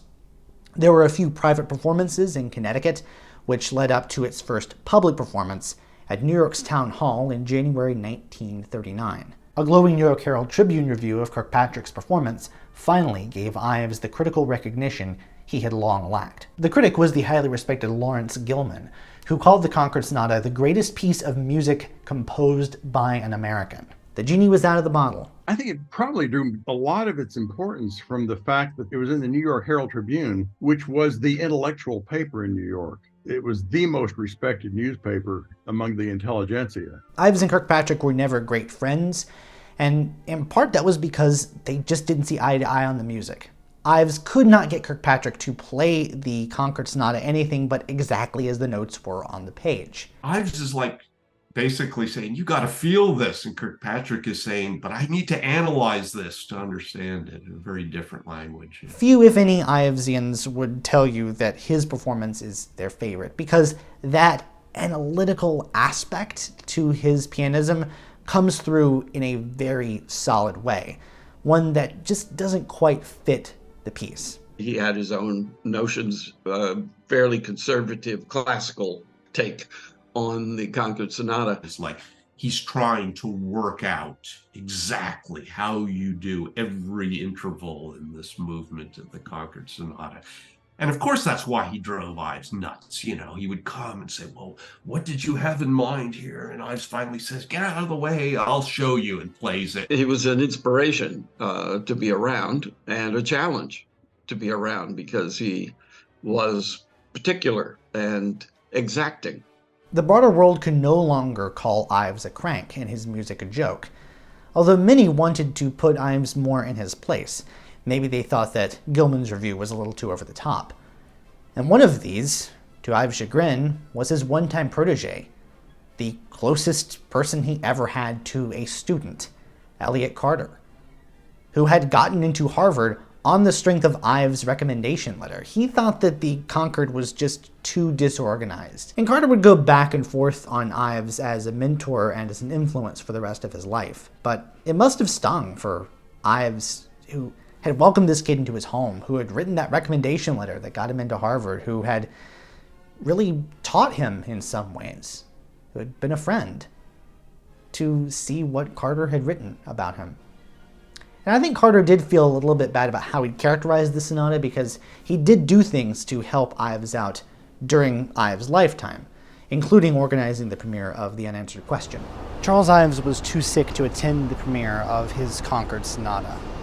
In fact, in 1926, he descended the stairs at their apartment in Manhattan with tears in his eyes, and he told his beloved wife that he couldn't compose anymore. Nothing sounded right. It was the culmination of a long process of not composing much anymore due to his bad health. He still has some revisions and some really small pieces left in him, but for the most part, a huge chunk of his life, his creativity, died right here at the age of 52.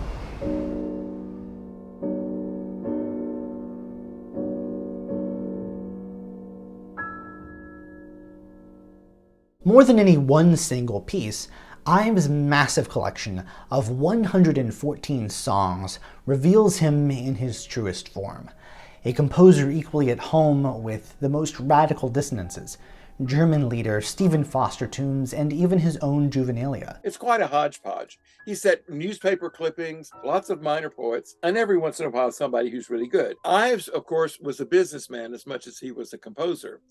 And he filed the songs in the same way that one would file invoices or other records in a business, that is, in reverse chronological order. The idea was that everyone could find at least a few things they liked in the 1,500 copies that he had made up and blasted out to people in the musical world. When I teach the art song, I distinguish between what I call the Schubert method and the Ives method. The Schubert method is basically that of German leader in general. You find a central image in the poem, and that becomes the go-to figuration for the accompaniment. Ives is the exact opposite, and Judy is the example that I use. Every single idea and almost every word gets a different musical treatment. So nigh is grandeur is very grand, to our dust, and then there's a sort of murky, dusty chord. So near is God to man. Again, there's two different ideas, the God music and the man music. And then when Judy whispers low, thou must, which is very emphatic and set aside from everything else,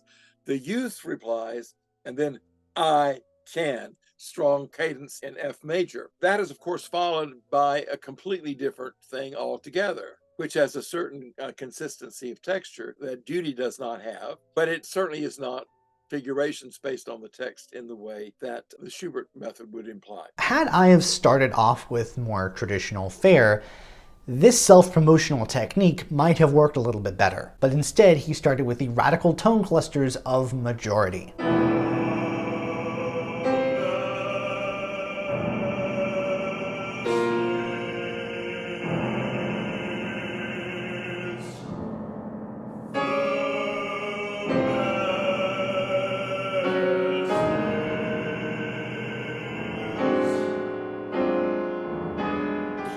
Didn't do himself any favors by putting majority first. If he had stuck with his original plan, I believe Evening would have been the first song in the book. And that would, of course, done him a lot of favors, because if you can say Ives songs are a hit, Evening was a hit almost from the beginning.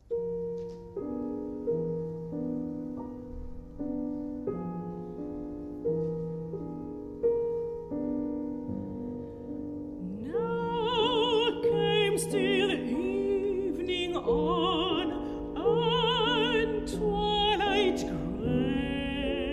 Ives shot himself in the foot in this case. But of course, he always did that. He was very fond of shooting himself in the foot for whatever reason. He never stuck with one style. He was still entirely capable of writing a very sentimental Victorian parlor song all the way to the end. In fact, I think most of his best songs are the more conservative ones in our terms. Ives doesn't get enough credit for really writing so beautifully for the voice. I've yet to find a singer who didn't sound good singing Ives. A good performance of Ann Street will get a laugh. A good performance of The Seer will get a laugh. The guy obviously had a fabulous sense of humor. Ives had a wicked sense of humor and deliberately set out to deflate every kind of pomposity. Some have wondered why he continued to work at Ives and Maverick in the 1920s when he had already made the millions that secured his family's fortunes. Well, for one thing, it was the roaring 20s. It was pretty much easy money after the influenza pandemic really put a spook into the whole insurance business. He also changed some of his high-minded precepts from the previous decade. For instance, he started to sell insurance to more wealthy clients, which certainly helped business. And he also began the practice of buying up residuals from his agents, a practice that, while it was probably ethical when he did it, was legally dubious because it could be exploited and thus was later outlawed. But the guy also had a lot of expenses. He maintained a house in Reading, an apartment in New York.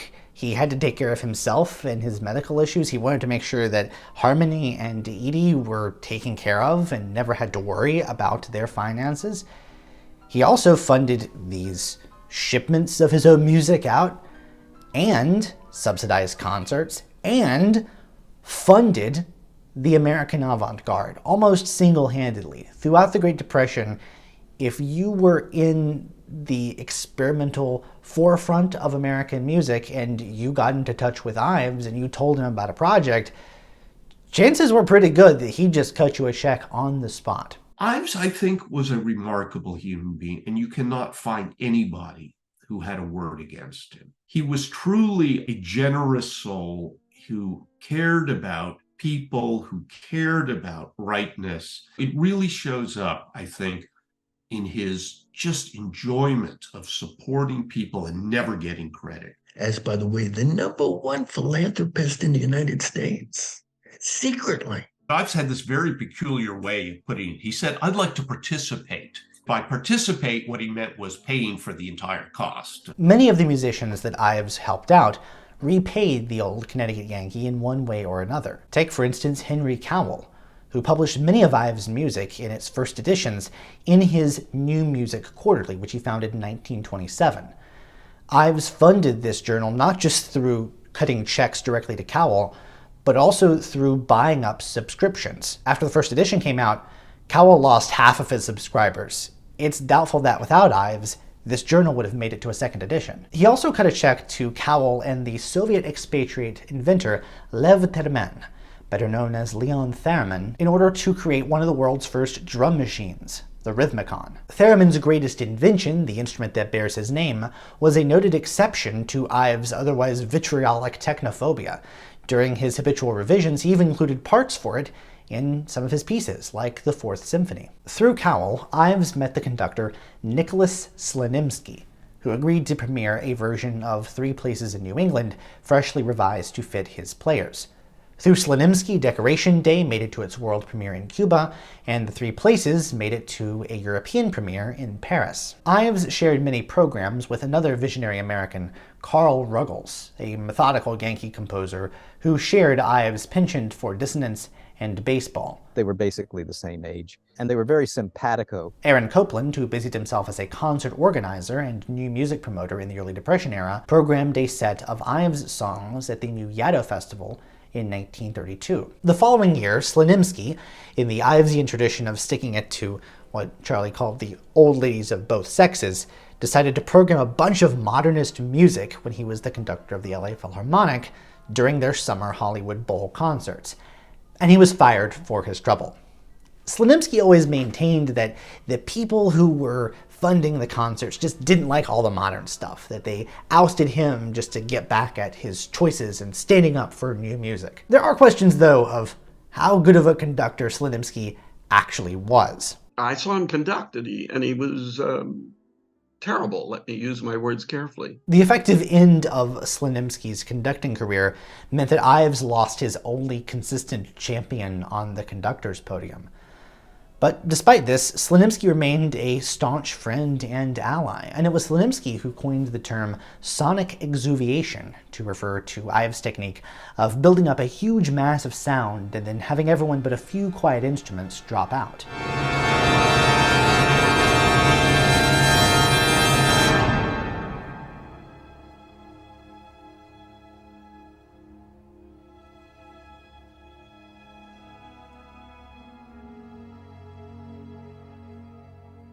Both Slonimsky and Henry Cowell suffered career setbacks that in turn affected Ives in some way, although Cowell's was much more serious. Cowell's arrested on homosexuality charges in California, basically involving minor boys. Charles Ives was very typical of his place and time, that he would make disparaging remarks about homosexuality, never directed against an individual. It was always an abstraction. It was, those pansies who don't appreciate real strong masculine chords in music, this sort of thing. But we know now many of his friends were gay, And it never came up. He was not a hater at all. The only real hate he ever had was for Nazis, and for obviously good reasons. Now is not really the moment to delve into the gnarly details of Cowell's imprisonment. I highly recommend Joel Sachs' biography of Cowell if you are so interested. But suffice it to say here that this encapsulates a fundamental difference between Charlie and Harmony. Harmony is sort of playing this intercessionary role in his correspondence. She was much more censorious of Cowell's and Cowell's problems than Ives was himself. Some of his social attitudes were very much those of an uptight, small town, WASP Victorian, although he was very brave about confronting his own prejudices, particularly about homosexuality. When Henry came out of prison and made a show marriage, they were friends again. And so Ives obviously didn't think being a gay was any kind of eternal stain. The huge surge of interest in Ives and his music extended to the composer and instrument builder Lou Harrison, who wrote to Ives in March 1936 to express his admiration for Ives' work. And unprompted, whole crates of scores began showing up at Harrison's door, and he started to play through them. Lou would tell me, he could tell that Ives was a tolerant person because he said, it's clear from my voice, Lou would say that I'm effeminate. And he said that was never an issue. It was Harrison who organized and conducted the world premiere of Ives' Third Symphony, the Camp Meeting, in 1946, a performance that earned Ives the Pulitzer Prize the following year. They had missed out on the Concord Sonata, and they just pounced on the Third Symphony as the next major event. They had to wait a decade. Lou went into a big mental crisis in the late 40s and had to go into a sanatorium for a while, a place for people who had nervous breakdowns. And Ives paid for it. Cage was Lou's good friend, and Cage went to pick up the money. Cage went to Ives' New York apartment and knocked, and the door opened a little bit, and an envelope came out, and Cage took it, and then the door closed. And that was the meeting of Cage and Ives. In a weird inversion of history, all four of Ives' symphonies received premieres, at least in part, in reverse order that they were written. You know, in 51, when Bernstein did the Second Symphony, now that was a breakthrough. In fact, there are those who think that Ives' Second is still the most beautiful symphony ever written by an American. And perhaps it is because, like most of his music, it comes to us so full of his brave resolve to be American and to write American music in the face of a diffident, uninterested, and uncaring world. Although generous, Ives was no philanthropist. He didn't necessarily seek out worthy causes, but if he had friends or colleagues or even employees who fell on hard times or needed some cash here and there or just had a good idea that they wanted to invest in, he was willing to pull out his checkbook and fund it. And it was mutually beneficial in a lot of ways. Cowell's journal published a number of Ives' pieces, as well as those of Carl Ruggles. It was Ives' relentless promotion of Ruggles that helped secure the prickly Vermonter's place in American music history. Others, like John J. Becker, were, to Ives' mind, just talentless hacks who were kind enough and nice and really had their heart in the right place, and so he'd just give them musical odd jobs. He would fund their orchestration of this piece or organizing that one, and it was just vanity projects at the end of the day. But Ives could not look a guy like Becker in the face and tell him that he thought his music sucked.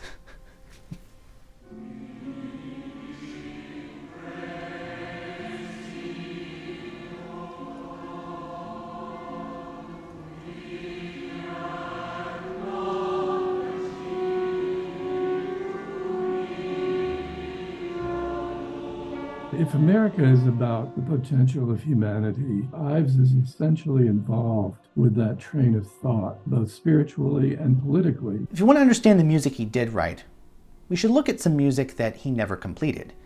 The Universe Symphony, a work of such huge scope and scale that it was unlikely that he could ever get a performance of it, let alone one that reached his high-minded ideas about what it should be. I spent about 5 days at Lou's place in Aptos, and I had permission to go check out all the recordings and all the books he had.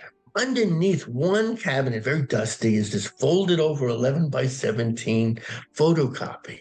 That is the Universe Symphony sketches. It creates this cycling that divides 16 seconds basic units into whole numbers, the just intonation of time. It's the underlying blanket that goes through the whole piece. It takes a half hour. It includes the prelude, which is a big percussion prelude. You're supposed to play multiple cycles of. The cycle is 6.5 minutes long, rises to complexity, and then back down to the basic unit, which is a low A bell ringing. And then it's supposed to rise again. So put those together, it's 15 minutes of that cycle. It can be mesmeric, and you can put it on repeat so that you go on, as Ives might have imagined, 4 or 5 times. And today, I think 2 of those gives you the idea. I think a lot of the ideas that he originally thought of for the Universe Symphony ended up in the Fourth Symphony, because the second movement of the Fourth Symphony has that idea of foreground and background and space, and with letters given to what's in the foreground and what's in the background. The Fourth Symphony is all about the qualities of the earth. He has a fugue in the Fourth Symphony. Belongs in the Fourth Symphony. Could never happen in the Universe. Ives always had a belief in the divine, and he believed that there was a divine spark in each and every one of us. He and Harmony believed that the love they had for one another was a reflection of this divine love. And he firmly believed in the promise of the majority. If everyone has a spark of the divine in them, then direct democracy is the closest thing that we can get in this life to hearing the voice of God. So the idea of the majority is not just in that one song, it's all over his music. Take the second orchestral set, which is much less known. The last movement is this preposterously titled thing called "From Hanover Square North, at the end of a tragic day, the voice of the people again arose." Ives was sometimes a genius with titles and sometimes was not a genius with titles.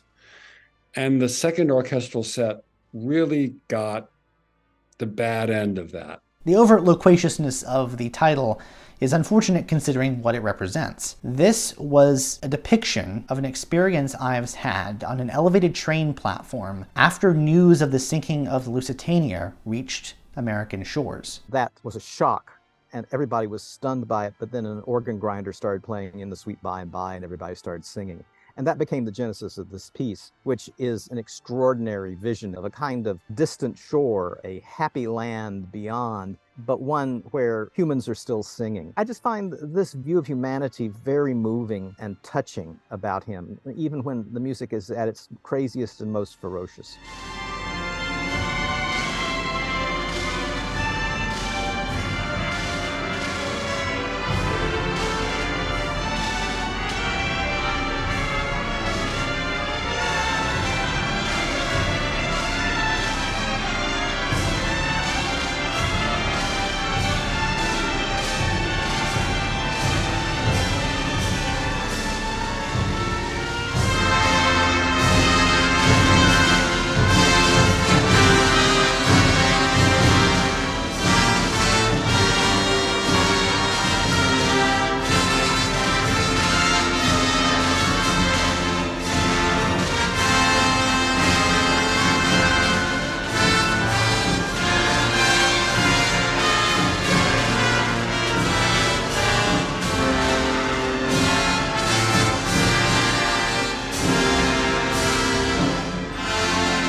Ironically, the more Ives accumulated wealth, the more he felt disgusted by the extreme wealth inequality of his day.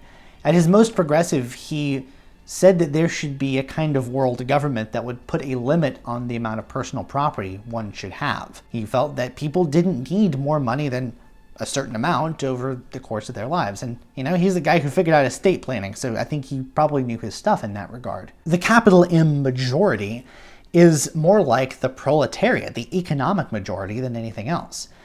And he attempted to do for his political proposals something like he had done for his music. He had huge reams of them printed up, and he'd hand them out to basically anybody, even if they didn't ask.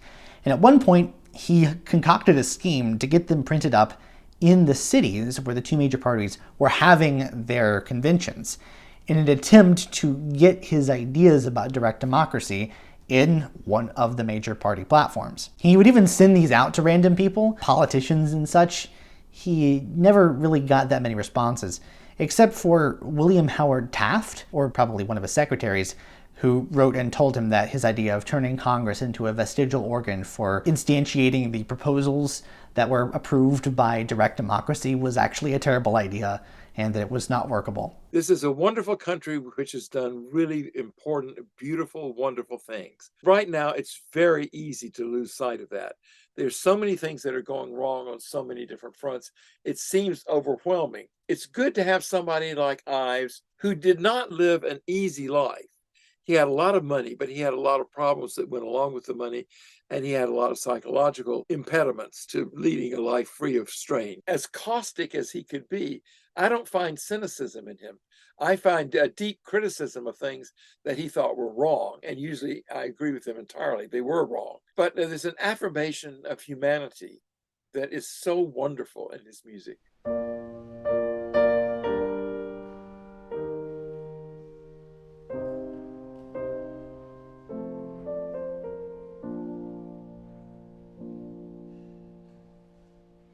The idea of Ives as the eternal maverick, to me, I think that's where he belongs. I think that's who he is. What I find courageous about Ives is his absolute conviction that music could serve as a tool for preserving, enhancing, and recovering memory. And here we are approaching the 150th anniversary of Ives's birth, so it's a very big time. Ives is a composer who says, if you imagine something, try it out.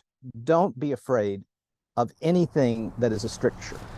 Charles Ives had been fading away for over half of his life. Sometimes friends wouldn't even call on him because they were afraid if they did, the excitement would be the thing that did him in. Sitting for a photo shoot, a hated activity, once cost him 3 weeks of recuperation. As he neared 80, he went into the hospital for a hernia operation, and while in recovery, he suffered the stroke that ended his life. Edith would outlive him by only 2 more years before herself succumbing to breast cancer. Harmony would outlive her husband by 15, long enough to know that his legacy was in good hands and secured for all time. John Kirkpatrick was, of course, the logical choice to inherit Ives's manuscripts. These manuscripts were kept in more or less one big old pile in this barn on the West Reading estate, which was at that point unheated. It probably is now because the house has changed hands, but this was an impossible problem. This was a musicological Gordian knot of the utmost proportions because everything that Ives had written was interleaved with one another. He had scrawlings of different pieces in the margins of completely other pieces, and different versions, different notes made on different printings of the same piece. Different corrections. How do you square all of these circles? Somehow, Kirkpatrick was able to do it.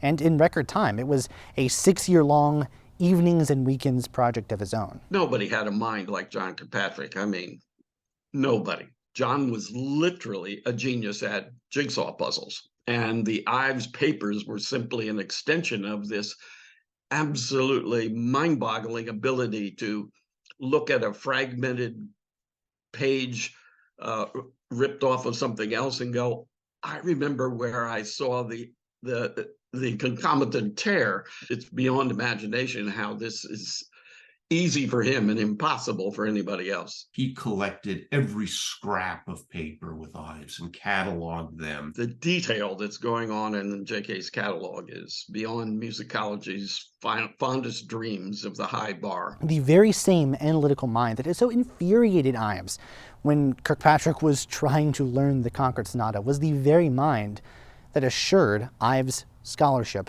would have a solid base for the rest of time. It is the research upon which every piece of Ives scholarship, including everything that I've read for this episode, is based upon. And we have Kirkpatrick to thank endlessly for that. We have a great future for Charles Ives publications. I've made sure that large orchestras have great performance materials now. Everybody has materials as good as the Copland materials, the Stravinsky materials, Bernstein's publications, etc. I love Ives' music. I think I've made that clear throughout this entire film, but I'll leave you with this. No matter what you like, you can find something to love in the music of Charles Ives.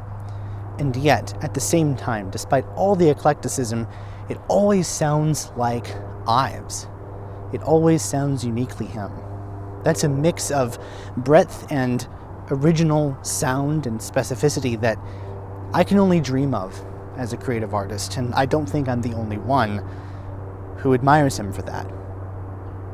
And I especially like the fact that no matter what 20th century technique you like or admire the most, he likely did it first, at least a few years before anybody else came along and named that technique. And I really enjoy the fact that it's not just him who came up with these. Ultimately, many of these techniques that he used can be traced back to the influence of his father. There's a lot that we can all learn from Charles Ives. He teaches us the importance of perseverance, of continuing to press on even when things are at their bleakest, when it doesn't seem like it's possible to continue and that there's no path forward. He teaches us the importance of working with what you love, being unafraid to love what you love. He teaches us, by way of warning, the importance of taking care of one's body as well as one's soul. He teaches us the importance of having someone in your life who truly loves you, who truly cares about you, and supports you in everything that you do. He teaches us the power and the good that can come from being generous with your earthly gifts instead of just hoarding them. And he teaches us the importance of a steadfast belief in humanity to always better itself, even when it's facing the longest odds. He said, I'm looking for an art higher than Christian, Muslim, Jew, or angel, an art higher than art itself. And I think that is the uniqueness of his message. And he found the language and the notes to do that in.